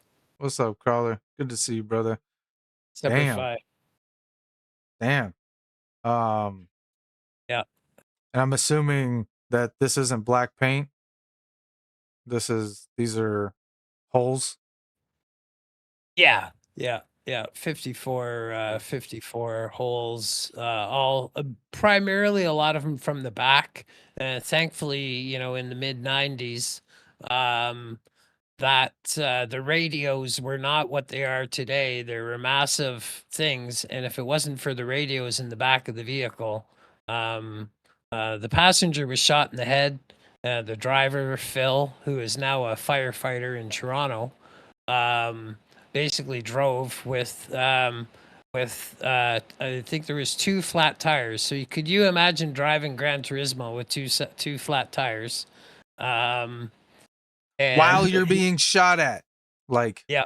He oh, had his right hand, and it was a 4-speed, oh and he my had his god. hand on the he had his hand on Johnny's kept Johnny, who is a passenger, conscious, and drove 15 minutes to the nearest military hospital. Wow. Holy smokes. That's wild, man. That's wild. Like, So, again, like I got a couple buddies. I live near Fort Huachuca. I don't know if you've heard of Fort Huachuca. It's pretty historical. It's like but it's military intelligence based. You get a lot of mhm. you get a lot of Canadian soldiers that come through there. You get a lot of soldiers from all over the world that come through there because they get like intelligence training. So it's really cool to be at the gyms down there because you get a lot of unique guys that come down. And I mean, I've seen some videos and some stories, and I just, you know, again, when I've had some conversations with myself about being a tough guy in life, and what the hell it matters for. You know, our top tier men in the world are not um they're not protecting their countries. They're playing for them, in a Mhm. lot of cases. And as Mhm. an athlete, you trick yourself in a lot of ways in thinking that you're this tough guy. You're a badass. You are so great in your talents, like, because you're so good at what you do and you make so much money, like, well, you ain't nothing Yep. compared to those men that are in those trenches, in those jungles, in those deserts, in those oceans, in those skies that are getting a fraction of what you're getting to be a tough guy. And again, man, it ain't guys like me that you got to worry about. It's guys like you. Well, I went through a phase where I was, going out, probably partying a little too much. At my age of what I was probably early 50s, I was still going to the club a lot, and there'd always be a couple young guys that were, they were being disrespectful to some young ladies at the bar or whatnot. And I speak up and I kind of say, hey, you want to get back in line where you were, and they look at me and they're like, "What are you gonna do, old man?" I smirk and I laugh at the same time, and I'm like, "You guys are funny." They're like, "No, we're serious." I'm like, "No, no, you guys are funny." I said, "I'll give you 3 chances." Next thing you know, he's like, "You're hurting me." I'm like, anyhow, I'll save the other language for the. That's, Yeah, man. Well, the next part, so we kind of talked about, warning chat about the next part. Um, I'm no stranger to pain and injury and bloodshed. That's Mm, for sure. Um, and although it didn't come from uh, a moment of honor, there were a lot of lessons in my accident and what it took away from me, how it affected my family, mm, how it ended my dreams, how it limited my physical ability to do the things that I love to do in life. Um, I wrecked 3 days before the biggest fight of my life, something that would have opened a lot of doors for me if I would have won. And the person uh, who went on to fight that fight, that I was going to fight, went on to win that fight and has had an amazing UFC career. Um, wow. and that's something, um, I don't name drop because it don't matter, but it's something I live with, in that I know I could have been good. I I was know I, gonna I was gonna ask you that. Like, is that, because for me, a lot of the decisions I've had, I made, I've carried a lot of shame and guilt because I lost soldiers based on decisions that I made. yeah. Did you carry that for a long time? I'm Oh guessing yeah. you. I mean, I let down a lot of trainers, a lot of gyms, a Mm, lot of people that helped me with as many windows and doors that closed for me because of growing up in the system. A lot of those doors and windows were open for me to take advantage of through hard work.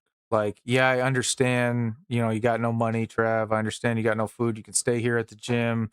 You can train, just train, teach the 9 o'clock class, train, teach this class, help out with this person. Oh, this person needs some help. Like, so I was doing that a lot. I was coaching wrestling. I've been coaching wrestling, since I was, you know, 21, 22 years old, just because it was a way to pay the dues at the gym. mhm. And having that goal to do something special with my life, um, than the work that I put in, and it kept me away from a lot of bad things. But you know, I was selfish in that moment, driving as fast as I was driving, and being that reckless with my life. My love for bikes has never gone away, but the way that I approach driving them has dramatically changed. And having the reminders every day when I feel my knee and I look at my knee, and it wasn't just my knee that I destroyed. I broke 6 ribs, I broke both my wrists, both my thumbs, a couple of fingers, concussions. I when I wrecked, I hit at a very high speed. I was catapulted a very long distance, and luckily my gear that I had in my backpack was, kind of what I bounced off of. I had my gi, my gloves, my training gloves, another extra gi, wrestling shoes, a whole bunch of crap that I'd stuffed into this bag. and I was actually meeting the girl I was dating at the time, who was waiting at the motorcycle club that I was a part of, and I was driving my bike from work to go to this motorcycle club, and then I was going to head to Vegas to prepare for this fight. And so I had all this gear with me because I had to work 6 to 2 that day, and I was just had a meeting, and then I was headed out. And when I hit, all that went through my head. Mm. Everything that I had ever worked for went through my head. My first thing was my son. You see Yeah. this picture here in the graphic. I have a brace on my knee right there. That Don Joy with the American flag. This is after the wreck. My head is shaved. This is me trying to come back. I told you I was gonna possibly include a picture in here, but I left it out. I was down to 152 pounds, skin and bones, on Mm. all kinds of painkillers. Anti everything. Um, and I finally woke up Christmas morning and I was like, I got to get off this stuff, and I flushed everything. And that's when I got into Herbalife. We talked about Herbalife and isogenics. And, Mm. I was so depressed that I had lost my career that I'd been working for and my goals, and I was never going to be special in life. I'm broken now. I'm beat up. My bike's gone. I lost my house. I lost my job. I lost everything. I had to. Mm. It was actually my son's mom who took me in. We weren't even together, but I needed a bed to sleep in, and actually her mom took care of me. And you're talking sponge bath. I mean, my knee was ripped open. So this next picture here that we're going to show you guys is of my knee. So we warn you now, if you have you know, an issue with blood or stomach, anything like that, to look away now. Um, but yeah, my injury was pretty devastating to say the least. Let me make sure I'm on this. And I degloved my knee from the bottom of my quad to about 4 inches down my shin bone, and completely ripped it wide open like the Terminator movie. And in this picture, you can see like my quad, like the muscle. In addition to all that, I was just riddled with cacti and needles and just, I mean, it was 127 staples to put my knee back together. And then it died. And so what you see here is after they tried to put my knee back together, they had to do it turned black. They put a pump on my leg, and they had me talk to a what was it a bishop, or somebody came in and Mm. preparing me to lose my leg, because this infection was ultimately so deep and it was going to take my leg. And it was an extremely hard process. So not only like losing what I'd done, like I'm about to lose my leg, I don't even know who I'm going to be. And then yeah, they did a skin graft, and it took about a year to reconstruct it, for the trauma to go away, for it to finally heal over.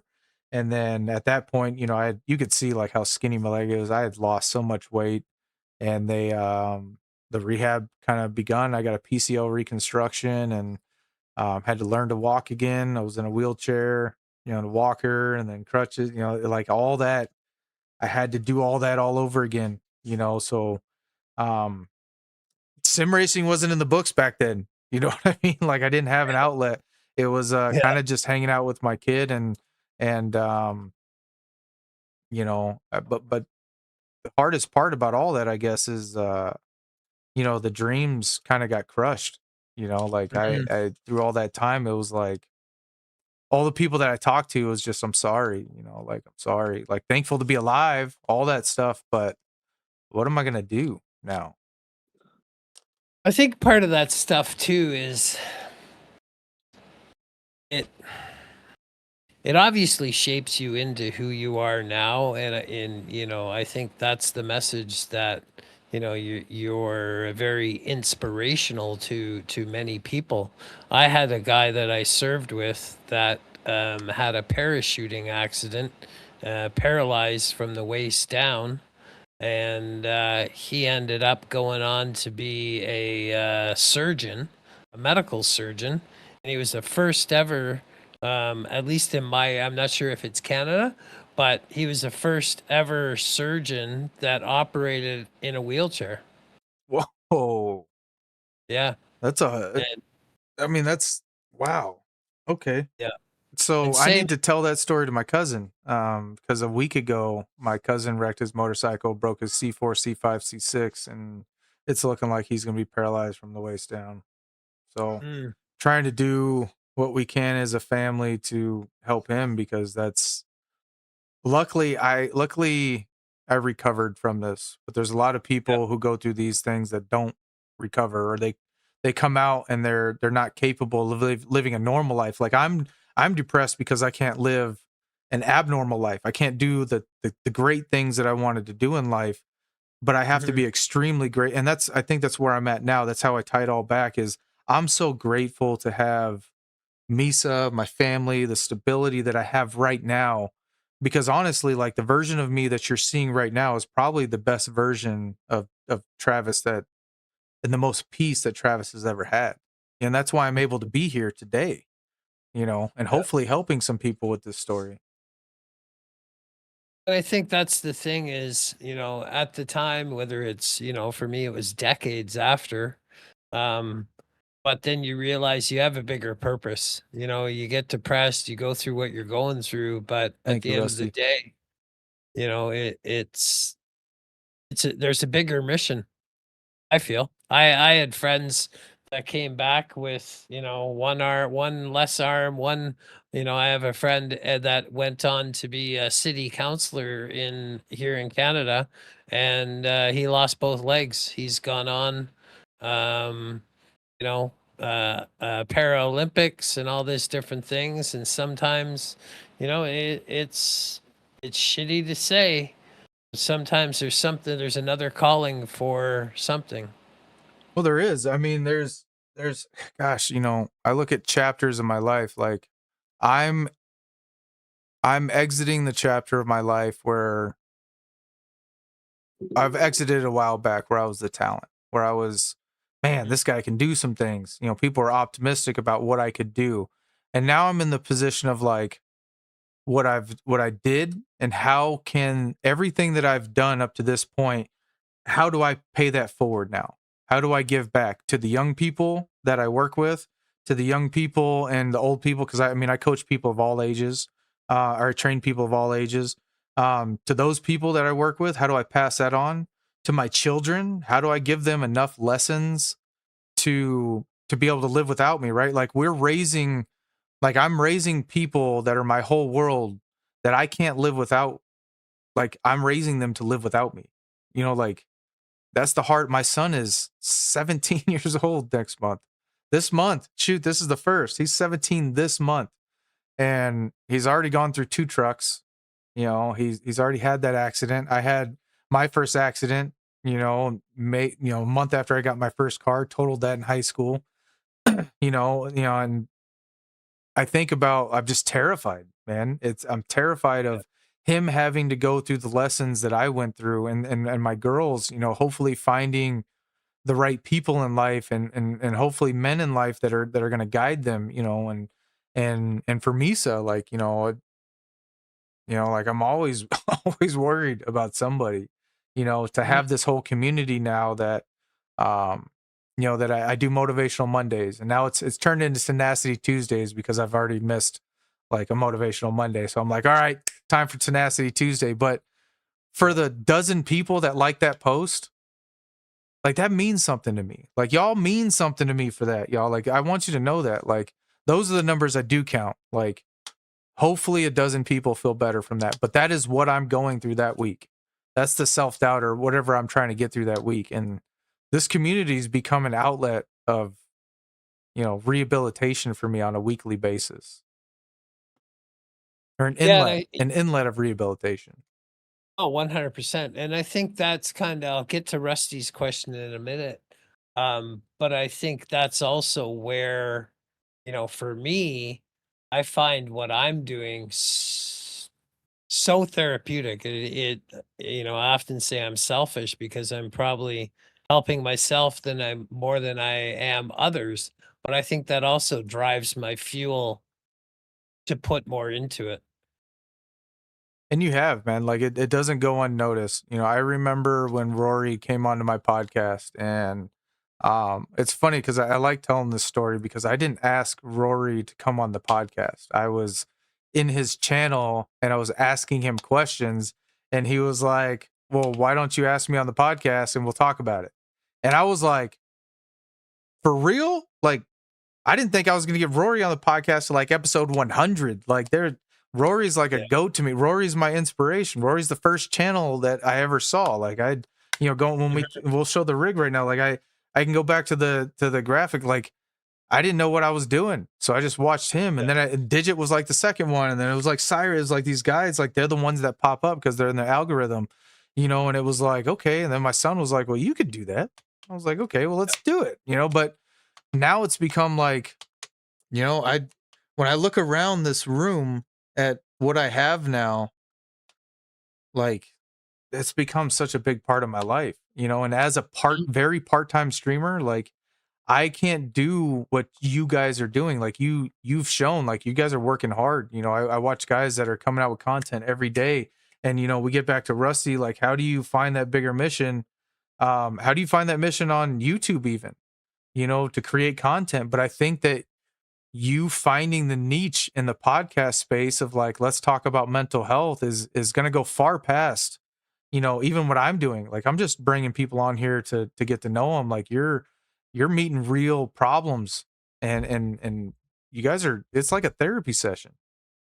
100%. And, it is with the intensive therapy that I've been going through for the past couple months, I kind of use some things as tools to share with, the pit stop, the pit crew, because there's things in there and, to go to Slick and Rusty's kind of point about a bigger mission is, there's a point where I was so depressed. I would literally like my mission the next day was get out of bed. I, You know? I couldn't get out of bed. I had to I had to call my baby's mom's mom to come help me get out of bed because I had to take a piss. Like, man. Well, now I feel like a jerk because I could get out of bed. Man, it's been crazy. Let's get to the community a little bit because that's why we're here. Beecham, I appreciate you so much. Thank you for being in here. Slick, Rusty, Crawler, Moto, appreciate you, man. Like Moto, the plan for this episode initially was to bring you and Moto together because, Mm. I'll tell you this, like Moto's one of those guys that when you get to know him, you realize like, bro, y'all sacrificed over there. Y'all left a part of you and lost a part of you to Mhm. protect us, Mhm. and it's hard sometimes to be around veterans that have lost something because they look at people and they're like, what the F is your problem? You think this is bad? And that's where you get the stories. That's where you get the let me tell you something. And you sit back and you kind of feel like a butt sometimes. But there's realness and rawness to that. Like it ain't that bad, man. We are making life so much harder than it's gotta be. And there are people out there that are leaving pieces of their body parts in other parts of the world to protect your freedom to complain about what? And even on that aspect though, I think about, yeah, hearing the things that you're saying and whatnot, but I'm like, I did my job and there's people out there that have it 10 times worse than I do. People often ask, kind of, same as your MMA and wrestling and all that, before I went through all the training I did and, I had never been to combat until 2007. So I joined in 1988. Don't let me do the math, but it's a long time. Girls. Sorry, And I am a dad. and I tell people all the time, I said, why or imagine you had trained for MMA for 20 years and never had a chance to get in the ring. You know, That's what going to people are like, how did you go to combat? I'm like, I trained 20 years for this. I was, at the time I was keen on the mission and whatnot. If I could do it all over again, I'm like, no, I'm good. I'm good. you know? Yeah, you just struck a nerve for me there. My trainer once told me something, and shout out to Andre, I love you, brother. My trainer once told me, so I was rolling, and I'm probably 33, 34. This is before I moved away. I'm rolling, and there's some guys in there, and it's actually this dude, Joe Anderson Brito, aka the Shark. He's in the UFC right now, my dog. But he came down from Sao Paulo, Brazil, and whenever the Brazilians would come down, they'd bring me in because I'm a pretty damn good grappler, and I'm rolling with these guys, and these guys are UFC caliber guys. They're going to the UFC, they're dogs, and I'm showing them stuff, and I'm showing them cage protection, and just a couple of things. And my trainer says to me, he's like, he said, "You're the best fighter I ever had that didn't go to the UFC." Mm, And I was just like, he was like, "You should be in the UFC," and I was just like, "Thanks, Andre. yeah. Way to make me feel great." No, but I show you guys these graphics. We go back, and we'll jump back into you because I'm excited to hear about the photography stuff. We go back to these graphics, and the doors that MMA opened up for me, um, and the doors that were closed for me. I'm sitting here with some legends of the game, and but what's funny about all that is the thing that took all that away from me is like one of my biggest passions in life still to this day. I'm still riding bikes. Like, explain that, Grovers. Explain how I almost lose my leg. I lose all the things in my life that I love because of this vessel that I choose to drive, and I'm still doing it to this day.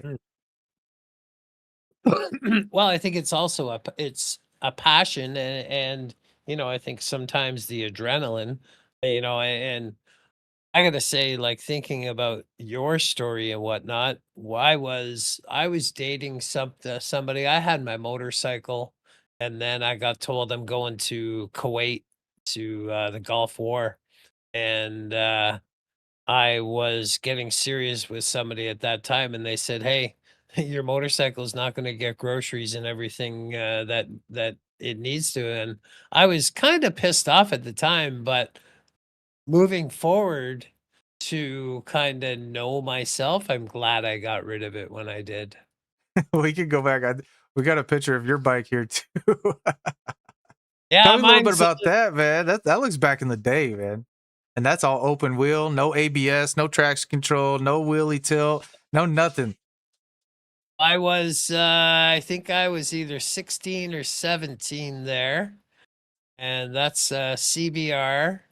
I want to say, oh man, 79, 80-year-old bike. Wow. He's a Um, beauty. first bike I ever had. Um, yeah. So did you keep on with bikes or did you get into cars or like what kind of got you into racing? So after that bike, once I joined the military and was making, I think at the time as a private, I was making a whopping $18,000 when I joined. Thankfully, I moved up fairly quick within 2 years. I moved up 2 ranks, so I was making more. Decided I got a Honda 650. I can't even remember it was one of the early years that came out with a single sidearm, back in the day, and it wasn't belt drive, it was chain. Um, yeah, kind of always, I've driven Jeeps and, driven what would be fast back then, getting shot at. And I've one of my favorite courses I had ever done in the military was evasive driving. Um, kind of like the cops do and stuff like that. That was, I've always enjoyed driving. And same, I guess the other thing we also have in common is both of our fathers were truck drivers, Oh, you know. really? You didn't tell me that one yet. Yeah, Yeah, My we earliest never. memories, man, are being in a big rig. Just toot, Um, toot. I remember I was 16 the first time coming back from Toronto, and my dad pulled into the truck stop. It was like probably about an hour from home, and he was like, "You want to drive?" I'm like, "Yep." No license, nothing. You know? Yeah, I got And the then, truck driving simulator for this since I got the motion rig. oh, nice. So, yeah, I just kinda was like, I was always with somebody that, when I was married and whatnot, I was always very negative, like, "Oh, you need to focus on other things, not video games," and then, found myself living by myself. I'm like, first thing I'm doing is going to buy a I bought a PS5 2 years ago, Yeah, and that's let's look at that. Let's I guess now that we're getting right into it, we can jump into Grover's rig progress here. Let me go back. I'll go forward first. Boom. So, one of the things that are also similar in our rigs is the need for all the extra weights to, like, hold us Yeah, in place. yeah, Raise your hand in chat if you had to use weights in your first rig, or if you're currently using weights to stabilize your rig. But walk me yeah. through this first rig, man, and kind of tell us how you got into sim racing in the first place.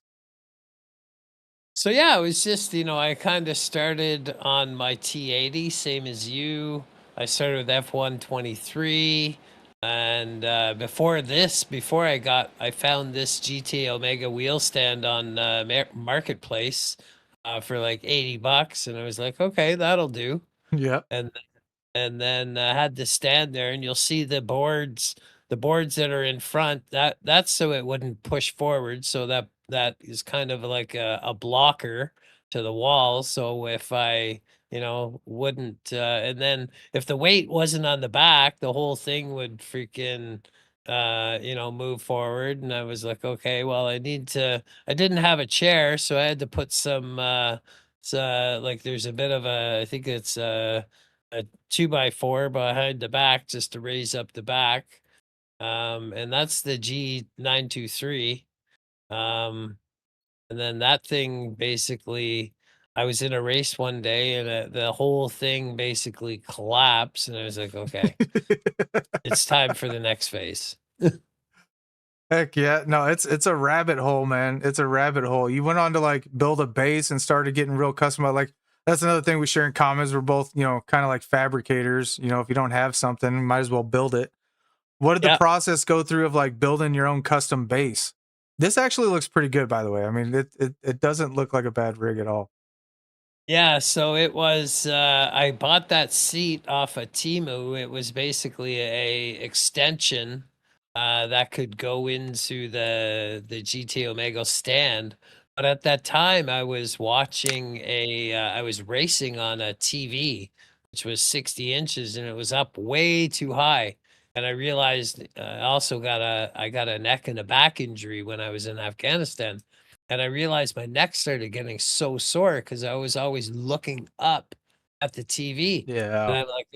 I was like, okay, well, I can't raise my rig anymore.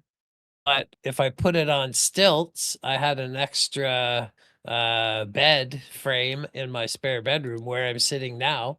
And I was like, okay, maybe that should have been the sign to move everything from the living room into where I am now. But Yeah. it wasn't. Shout out to Uh, Misa. She'll definitely tell you all the chaos that's come from moving the rigs around. And finally, I've and taken over like the living room. The living room was the one room in our house that we weren't actually using. We don't hang out in here very much. Now we do actually, because Misa went on like a shopping spree and freaking redecorated it. It looks nice. It looks very nice, Misa, okay. but women's touch.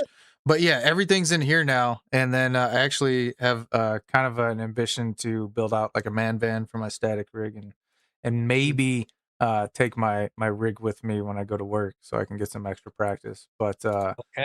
no, it is a rabbit hole. I've seen now you got like the LEDs going. I think you got your seating position right. Like, tell us a little bit about the upgrades now that we can see.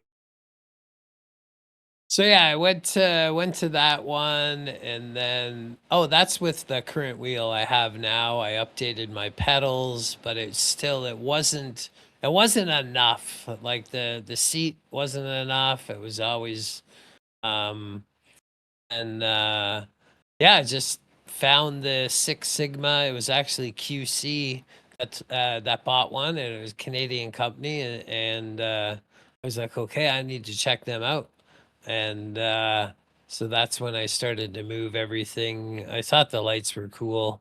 Oh, the lights are And definitely cool. I see. Then we so got the PC upgrade, the screens. Now I'm yeah, seeing multiple screens. I'm seeing Steam decks.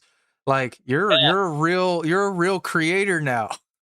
yeah, so I went, I still had the wheel stand, and I bought a computer or a gaming desk, and I bought a computer and started putting that together, and I got a little monitor there for my I like that cute little monitor. I would put my telemetry on there because the computer I had, Coach Dave Delta, wasn't working, so that's a whole another computer. So I had, yeah, all my tire wear telemetry on there. Um, and yeah, so that was a whole process. You've definitely set the vibe. I think one thing I kind of see in common when I look at a lot of rigs is like we all get to this place where like we're trying to make it as dark as possible so we can feel like we're, immersed and we're like in this, Mhm. the more we immerse, and that's the addiction to this is the more we immerse, the farther away, like the more I can relax from my life, and it's not that I'm trying to escape my life because that's not the verbiage I want to use, but I do need a break. I do need a timeout. I do need like time and something that's going to distract me enough from what's going on. And the rabbit hole here with what we're doing, and you can see here, like, I mean, now it looks like you got a full on rig there now. I saw wood before. You got a full Yeah, on rig, you got the desk, you got everything going for you. You got the curved screens, like yep, this is your sanctuary now. yeah. And there's even been, I'm trying to think what else. At that time I didn't have the backdrop. I got Thrustmaster wheel's dope. I didn't know it had the LED on it like that. Yeah, yeah, and then I got, more lighting over here, and yeah, just kind of gradually try different things. And What's next for it? What do you got your eye on? so right now I've just moved my day job desk. I just moved that into this room. So the next thing is for me to get another monitor for my PC and kind of set up more of a production center, and more being able to do podcasts from Yeah. there, rather than, I'm sitting in this chair, which is terrible for my back because was editing here, and I've already got a bad back to begin So I got with. my little lumbar insert Yeah, for I my got a thing in the back here I'm which gonna helps, but this I'm also DOF bucket seat's nice though. I can't lie. It is nice. yeah. Well, that is the next thing on my list is a bucket seat. Bucket seats are nice, definitely. I heard, I was talking, I think it was a pizza guy. It's not pizza guy. What is it? He's the pizza guy now though. But I think it's is it Hot Rod? Um Mm, and I forgot what I was gonna say.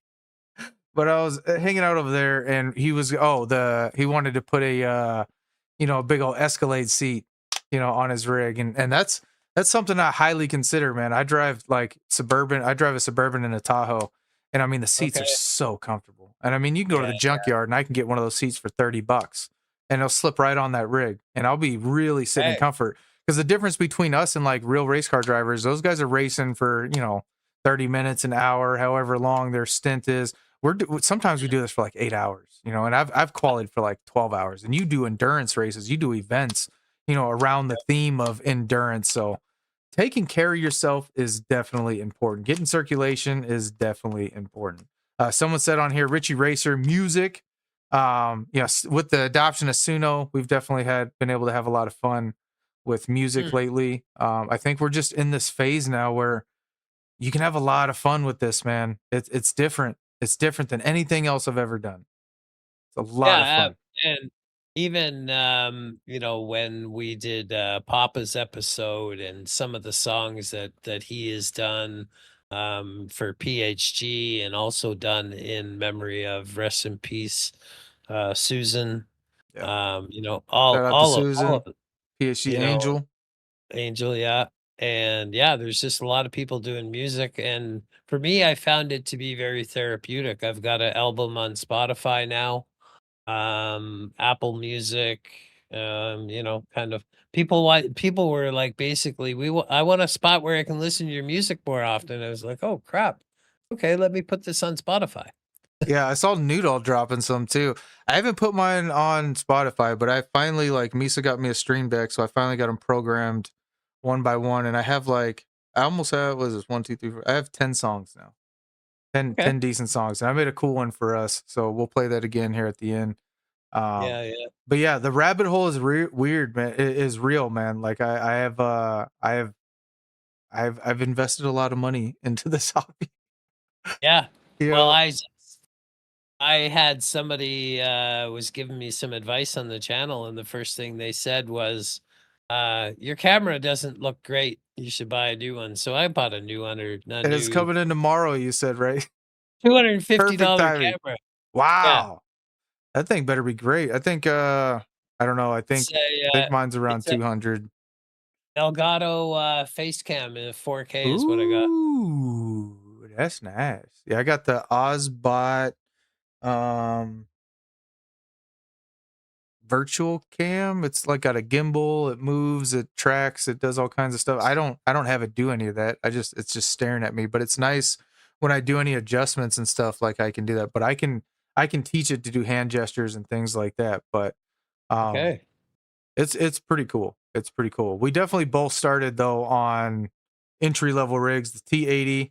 I also had a play seat with like Yeah, yeah. that bar in the middle that like you know, it's weird because you're breaking your feet and gassing your feet around this bar and you're trying to it's a really weird feeling. Really weird feeling. The Yeah. pedals were You weird. got the weights. You got the weights, you're all set. Had to have the weights, and definitely had to have a dumbbell or two after the fact of this, that we had to bring in. But I mean, the feeling about that rig though was amazing. I was on cloud nine. You know, we brought the family in. We were like, you know, we're doing it.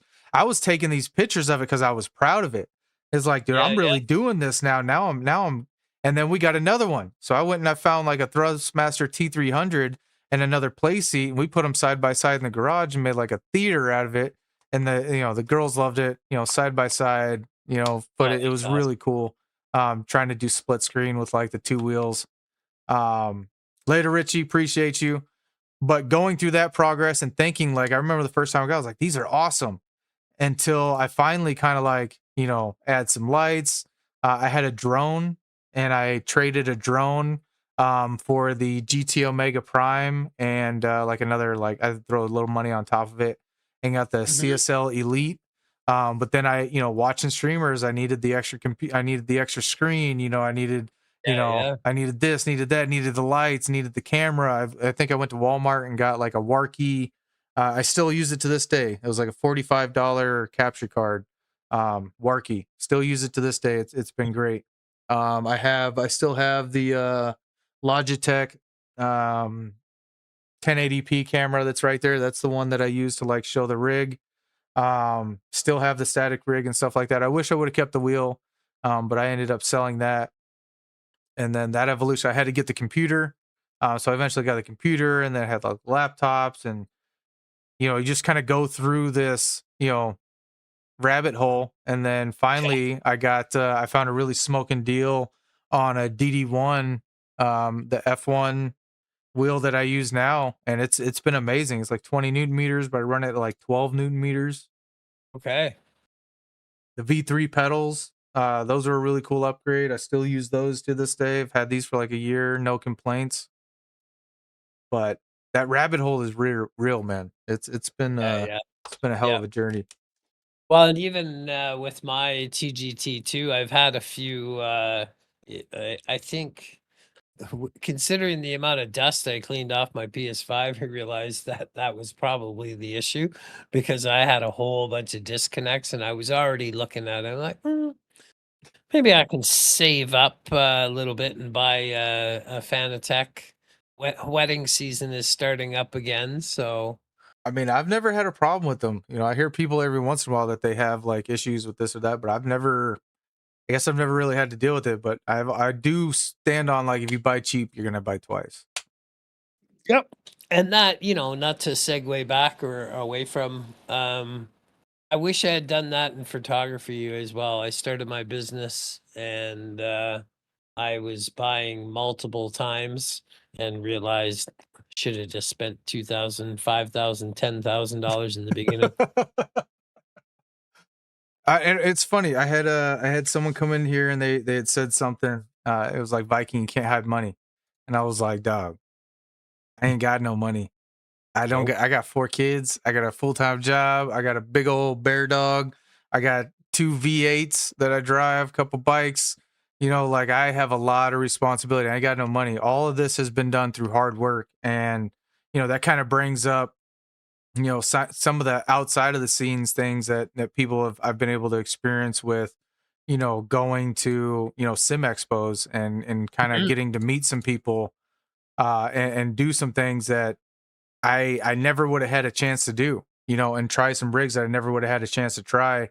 And this awesome sponsorship with DOF and me and Moto were able to go up to Vegas and kind of work on behalf of DOF and meeting Pimax and getting to experience like the tech on this other level and making relationships, that I never would have had a part of. Like these guys are like super nerds, man. And I'm sitting here like I'm giddy over this stuff. This is all like brand freaking new to me. Shout out to Mark and the DOF who's like, Yeah, yeah. changed my life with this stuff, to where now I'm sitting in a rig at home that I I, I had no business being in. I didn't think that Mhm. this was even possible.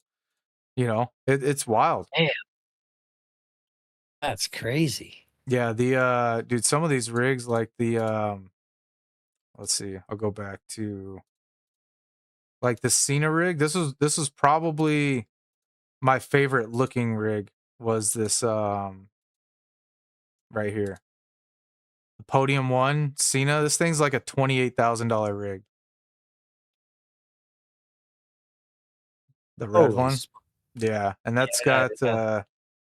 I think that's a 4 DOF. I see 4 actually 4 pistons on there. So I think that's a 4 DOF and then like all of them have like wraparound. It's crazy, man. It's crazy when you get into this stuff and you realize like how much money is in this.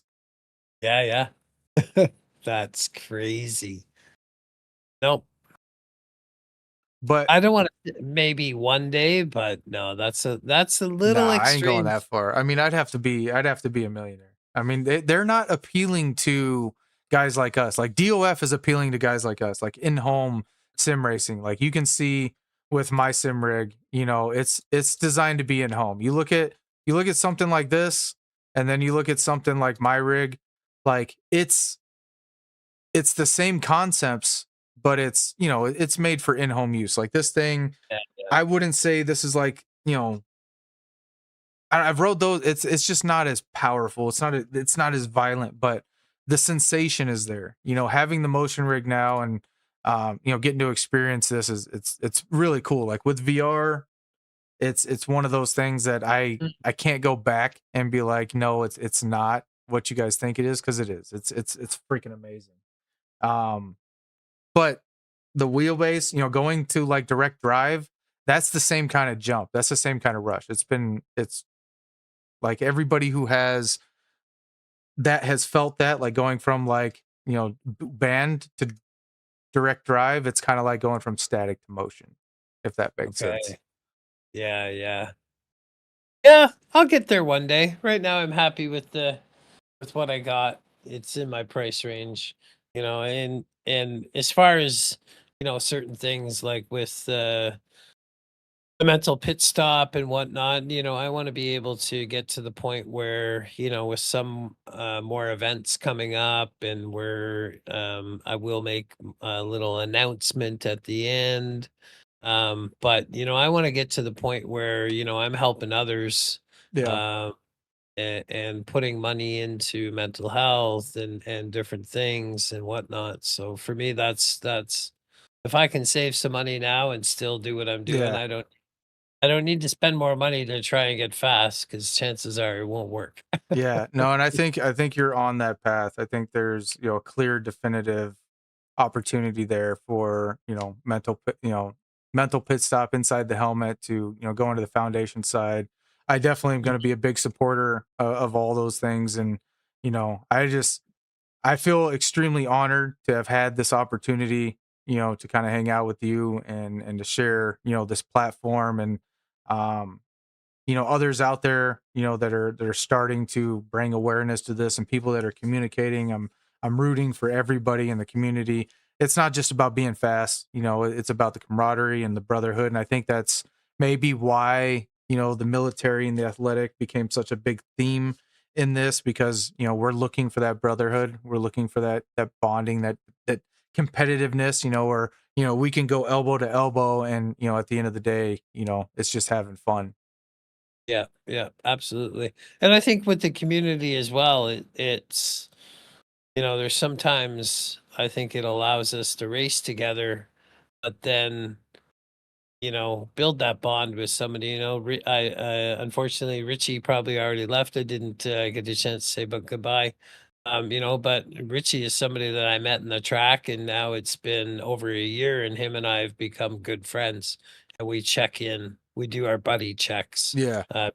Beecham was in earlier, same thing. You got Rusty, um, a whole bunch of different guys that are here that you can just relate with, you can share with, and they're okay to say, hey, Richie will message me, I'm not having the best day. Yeah. I'm like, what can I do? And to answer Misa's question from earlier, she had asked, "What are you guys most grateful for at this moment?" I think that's what I'm most grateful for. In the community is being able to call Papa up on the phone the other night and be like, "Dude, I need to vent." Mm. And talking to T Case the other night, and talking all the people that I talked to, man, talking to you over this whole week. Just getting excited for this and being energetic for something like this has been an amazing experience, and I think that's what I'm most grateful for, are all the new friends that I've made over this journey.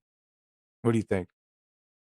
Yeah, I'm grateful for GT7 and the community saved my life, because I basically started Gran Turismo and then had a really shitty time a couple weeks after that. Wanted to end everything, and I was like, you know what? I think I have a chance to be a voice. And And you are, man, you have been, and I know that for me, I'm rooting for you, and I'm gonna be there for you. And I know there's a lot of other people, and I think your connection is right now in this moment blossoming. I think that you have over this last couple months really found, um, really found your stride. And like I said, I'm a very part time, person. I'm doing this out of my leisure. I'm just doing this as a hobbyist, but I think you're on a genuine mission, so any way that I can get behind that, we're going to do that. That's kind of why we had this today, and we try to do this Mhm, collaboration. The community is what it's all about. We got all these people in here, that have stuck around, listening to us rant now. I feel like we don't want to end the episode. I feel like we don't want this to end, but it doesn't mean that it has to. I know you got some great conversations coming up. I got some great conversations coming up, and hopefully mhm. we've just opened the door of connection, for some people to meet each other. Um, so I'm Well, I'm I'm really excited for that. I would just say one thing to Rusty. He says I've helped him a lot, but don't forget you've also helped me, and you also have the courage to speak up about where you're at, and share some of those struggles, and it always helps other people. Yeah. You know. So before we like at towards the end, I try to find the top question, which is always people kind of mix it up, and I was calling you Grovers there for a while. Shout out to the AOJ with a $20 donut. Appreciate you. Thank you for supporting the cause in this episode. Really awesome. But I was racing with the AOJ yesterday, I think. Oh, nice. Had to be the AOJ. There's only a couple of those, man. So shout out to you, brother. Thank you for being here. But Grover, man, where'd the name Grover come from? Well, I know Beecham is probably going to put Grover in the chat with about 10 S's behind it. I literally just the other day, I didn't realize you can now put apostrophes after the name, so I just changed that to apostrophe S. But yes, my nickname has been Grover for about 7 or 8 years. I used to have a Land Rover. Shout out to spending a lot of money on a useless vehicle. Maybe I'll get sponsored by Land Rover. Maybe that's There you the go. There you go. But yeah, just a lot of friends I had. My music choice, hip hop, a lot of different stuff, and some of my boys, as I call them, they're always like G Man because my first name starts with G.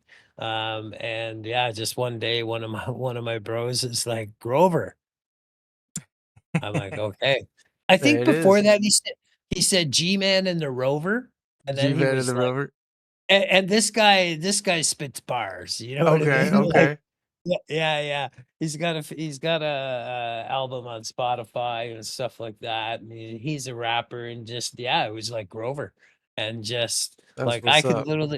I can literally go downtown. If I went to the club tonight, and I ran into security guys there, and I knew they would be like, hey Grover, like it's a thing.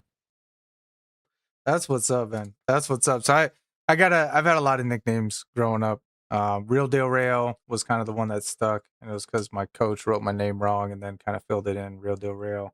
Um, but I do had some cool homies growing up, but Viking King came from it was just I was on disability, for 2 years, and I grew my beard out, I grew my hair out, and I got that in my genetics. Actually, some ties to a Rurik the Varangian, which is like a 17th century Viking king. It was like brought the easternmost clans to like Eastern Europe, and that's kind of how my ties get into being Eastern European and Czechoslovakian, Russian on my mother's side, and Polish and all that mixed in, and then Spanish on my father's side.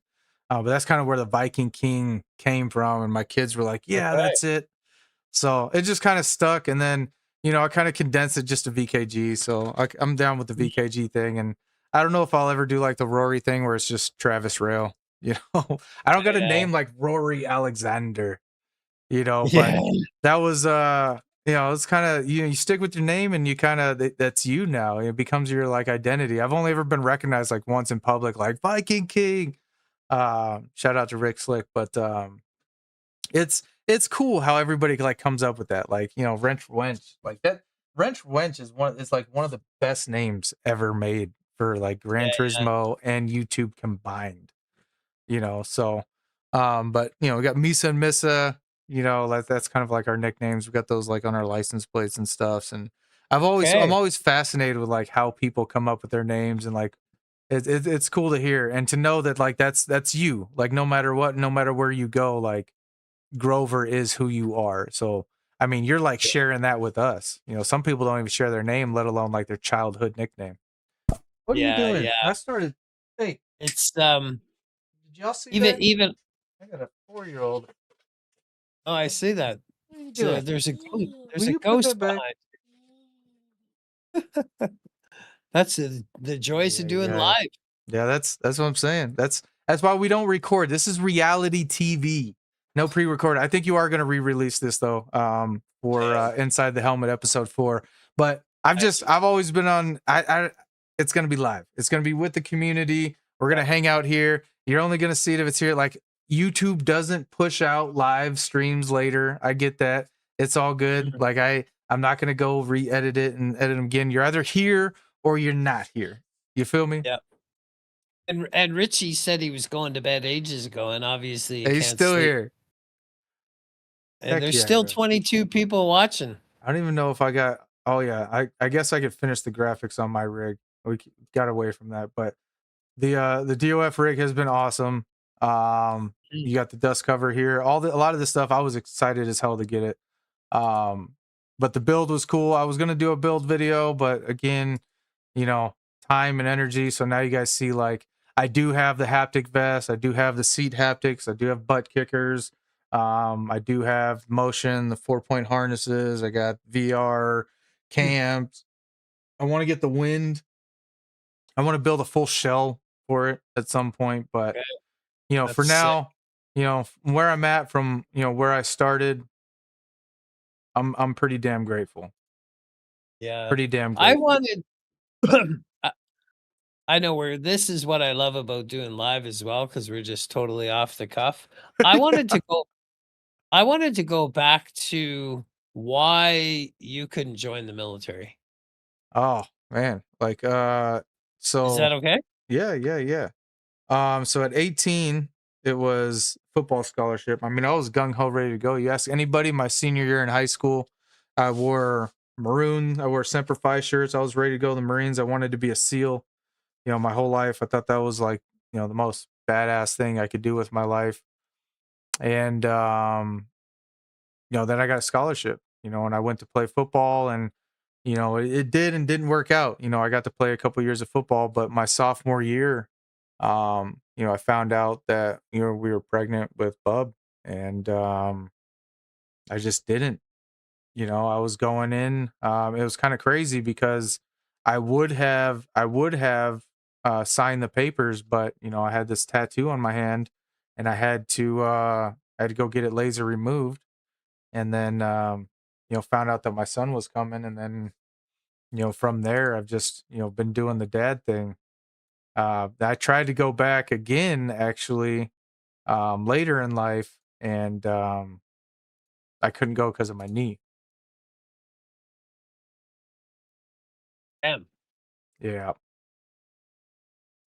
but it's definitely one of those things that kind of kicks my butt because with this whole tough guy thing, like I ain't as tough as the smallest man who ever walked into downrange anywhere. Mm. Like that's just something that I can't own in life. And if I really wanted to think of myself as a tough guy, that's that's that's tough guys. It's trust me, it's not something you want to own. Yeah. Yeah. No, and I don't want to use that as like a bragging right. I just wish I No, no. wish I would have done something more productive with the gifts that I was given, Mm. other than just try to go get gold medals. And, I it my track coach told me I wasted a lot because I could have had a scholarship to the US, but you get caught up in that time. I got suspended from high school. I was doing shit as a teenager, same as you. And then, next thing I know, I'm in the military. It's crazy how that happens, and I think back. That was one of the options that they were trying to push down me is like, you have the military to look forward to, but unfortunately I had such a record as a young person that I had to get all that cleared before I could even go. That was part of the Mm, program that I was in is it was trying to dismiss everything that I had done so that I could get in. And my big things was stealing cars and that yeah. was going fast, and my obsession with cars, I go back to here like I love cars. I've bought and sold a lot of cars, probably 70 or 80 of them, and I've been able to share those passions. See me in a C4 Arctic White 40th anniversary vet that I had was really cool, with my son. And I've had some Porsches and I had a Boxster and a Cayenne Turbo. And, uh, Super cool. I've had some really, really awesome moments. This moment here actually, probably one of the most powerful pictures I've ever taken because, I'm sitting on top of a $60,000 car, BMW 530i, I think it is. And, I'm parked in front of my childhood trailer. when I was 6 years old, Yeah. and even driving through that neighborhood in that car, it just felt surreal, to come as far as I've come. And I don't pretend like I have any money or anything like that, but I'm very resourceful, but I give to everybody, and I give to my family and I give to my girls and my son and whatever I can. And I hope at the end of the day when I'm remembered, it's gonna be for that. Yeah. Shout out to Beecham. I love this Beach 'em. project. Yeah, I'm looking forward to Beecham's episode. There's many others that are on the list, Yeah, we got and some guys coming up. Got Bobby Vegas coming up. Got okay. I think Mustang. He's gonna be on there. We just had Brigsby not too long ago. Brigsby's one of Hmm. those guys in the community. Like if you're part of Gran Turismo, you know the Beehive. Yeah, I mean, you're yeah, just gonna run across them, and to be another ambassador of the sport, had to have him on. That'd be a yeah, that'd and be I a love. great mental pit stop right there. I'll tell you what. Yeah, I'm looking forward to. There's so many, and it's kind of like we talked about. I started with maybe some faster, bigger YouTubes, but for me, it's not about that. If you have a story and I see that sharing your story could help other people's, I want you on Inside the Helmet. Yeah, yeah. No, and that's the point. That's the point behind all of this is Yeah. putting a story behind these crazy names that we come with, right? Because Mhm. outside of that, we're just gaming together. And that's really all I'm going to do, guys, on my stream. I'm not going to tell you to follow me, to tell you how to race like me. I'm not going to make how-to videos, and like that's not my style. I'm not self-righteous enough or good enough. Dude, I just enjoy playing the game. So you want to come hang out, play the game, like, and we could chat off stream all the time. Like, there's all kinds of stuff that I do that I don't even take credit for, because it's just out of the goodness of my heart. So I hope I've never ignored anybody, and I hope everybody feels like they can reach out to me at any time because I'll make that time for you. Yeah. This Yeah. is bigger. This is bigger than YouTube. This is human. This is the human species, and hopefully we're doing our part, man. Yeah. To me it's like get up in the morning. I put I put one leg in my pants just like everybody else, and I just try to I do my jump in part. 2 at a time, actually. I I wish like I could. I like set them up and then I jump off my bed and go 2 at a time, just so I could be different. Yeah. I don't have the flexibility nor the mobility to do I'm that just anymore. playing. I make Misa put my pants on. I'm just playing. Just slap me. And I was gonna say, if you don't mind, just a little of some stuff I have going on. Yeah, So today's May 1st. Um, for the entire month of May, it's Operation Don't Race Alone. Here in Canada, May is Mental Health Awareness Month. So I will be doing weekly races, weekly mental health themes. I'm also doing a bit of a challenge for those that want to get out and walk with me. I'll be live streaming every Saturday morning. And for every 10 minutes I spend in the rig throughout the week, I'll be walking on Saturday mornings just to talk, chat. And then on May 17th, I'll be doing a 24-hour stream race lobbies for 24 hours, raise money. nice. Hell yeah, man. Hell yeah. I'll definitely try to support as much as I can. It will definitely Mm, be genuine because it'll happen in the moment, and I will try to be there.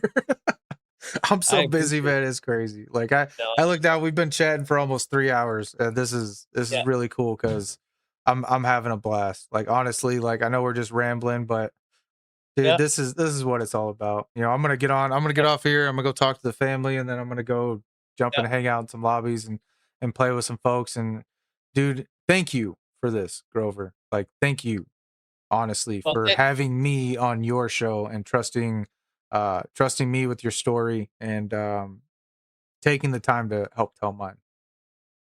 yeah, like I said, thank you for trusting in me and allowing me. You could have. There's many other guys, bigger channels and whatnot that Numbers that don't matter, man. would have loved to share your story, but I appreciate that you had the trust in me and the courage to open up, and just be vulnerable and be yourself. That's what's going to help people. It was good. I hope people. I don't know. I don't know what people think about me. I don't spend too much time trying to care, but this is me. And I hope if you all the people that have met me or whatever, you know, they what you see is what you get. You know? Well, I can tell you as I look at the stream here, I've watched many of the behind the wheel, and the fact that you're on episode 30, and I'm at episode 4, so I appreciate Oh, you dude. to have me on. And there's Res Racer with the I see you, 13.99. Rez. I see you, Rez. Don't worry, we're gonna hook Grover up. We're gonna hook Grover up. This is a mutual venture. We're gonna hook Grover up, man. Um, yeah, dude, this has been cool. This has been really cool. A different vibe for sure. Like this has been a very like chill vibe. A lot of these times we're like roller coasters. It's up and down. Sometimes they're really mellow, but this has been good. This has been good for me. I think it's been good for the community. Really opens my eyes to see like who's there, who stops by, who takes the time to do this. But yeah, Yeah, before we put anybody else to sleep, you know what I mean? Let's wrap it up with the community. Does anybody have any last minute questions or anything that you guys want to throw out there? Any thank yous? I definitely want to I guess I have never given myself the time to thank anybody, but we'll start with kind of giving you the floor real quick and letting you do some shout outs and you know, I guess just thank your community. 100%. It's the fact that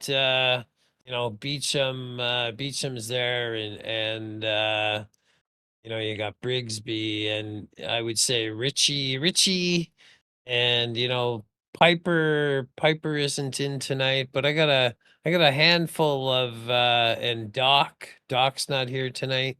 I got a handful of guys that are my pit crew, and to have these guys around, and they're not afraid to tell me what's real. It's like, okay, Grover, it's sometimes some tough love. Do this, do that.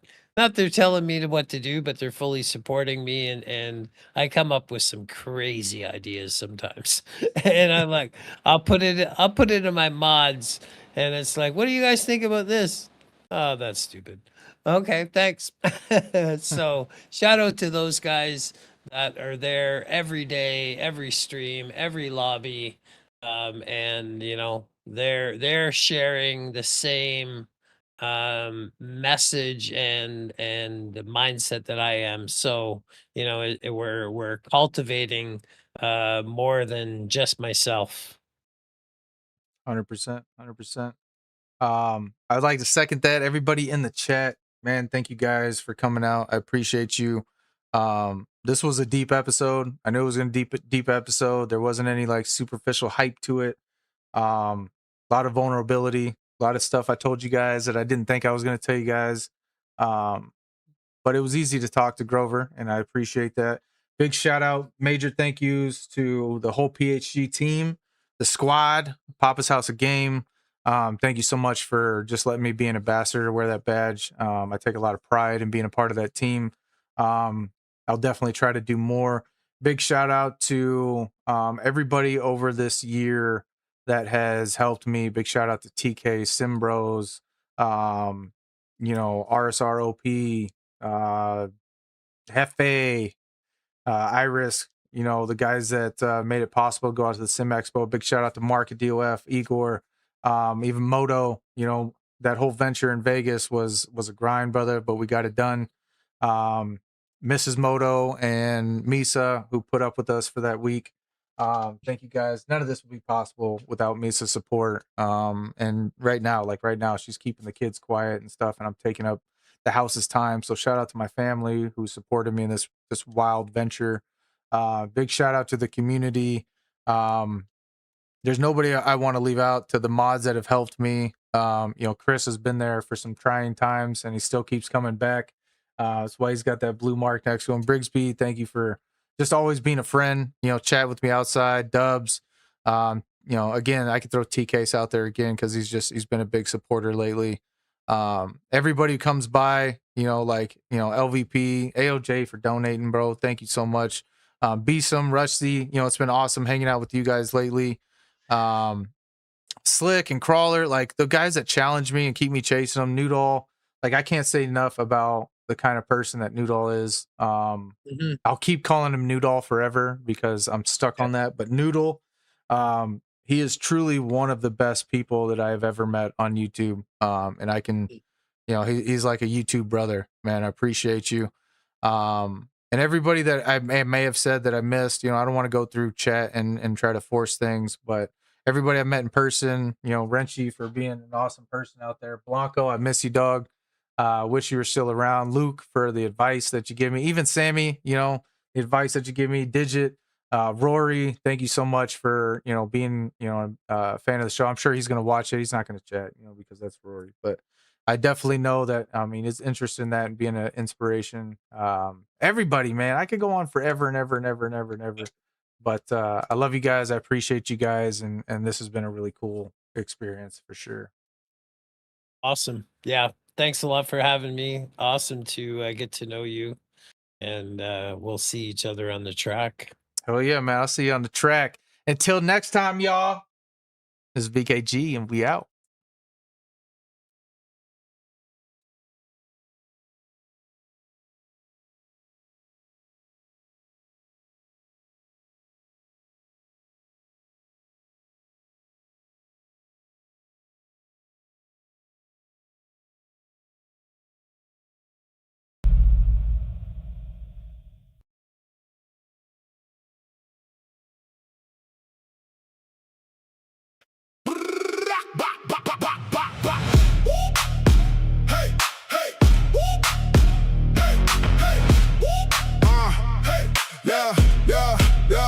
The Viking King gaming on the grind, chilling with Grovers. Clear the mind, mental pit stop, take 5, breathe, reset the nerves, then back to speed. Behind the wheel, hands locked in, inside the helmet, locked and spin. Tires talk back, grip so tight. One clean lap, feel that fight. Check in, don't check out. Say it loud, let it bounce. No solo run, no fake front. We move as one, every last one. The screen glow up, the crew roll in. If you're down bad, we help you win. Take that turn, hold that line. You came this far, now take your time. Come together on the track. Come together on the track. The community is what this all about. We here for you, no doubt. Come together on the track. Come together on the track. Check in, don't check out. We here for you, no doubt. Late night laps, front row talk. Real ones stay when the pressure's high. One more corner, one more try. No man left when the wheels go high. Grover's got that pit lane calm. Viking King with the steady arm. If your head's heavy, drop that load. We ride this road, we own this road. Side by side, no need to flex. We lift each other, what you expect. From Ricky runs to trophy dreams. Same crew, same code, same team. The screen low up, the crew rolling. If you're down bad, we help you win. Take that turn, hold that line. You came this far, now take your time. Come together on the track. Come together on the track. The community is what it's all about. We here for you, no doubt. Come together on the track. Come together on the track. Check in, don't check out. We here for you, no doubt. When the pressure bites and the room gets small, we make it bigger, we answer the call. One more breath, one more lap. Hands on the wheel, bring the back, back, back, back, back, back, back, back.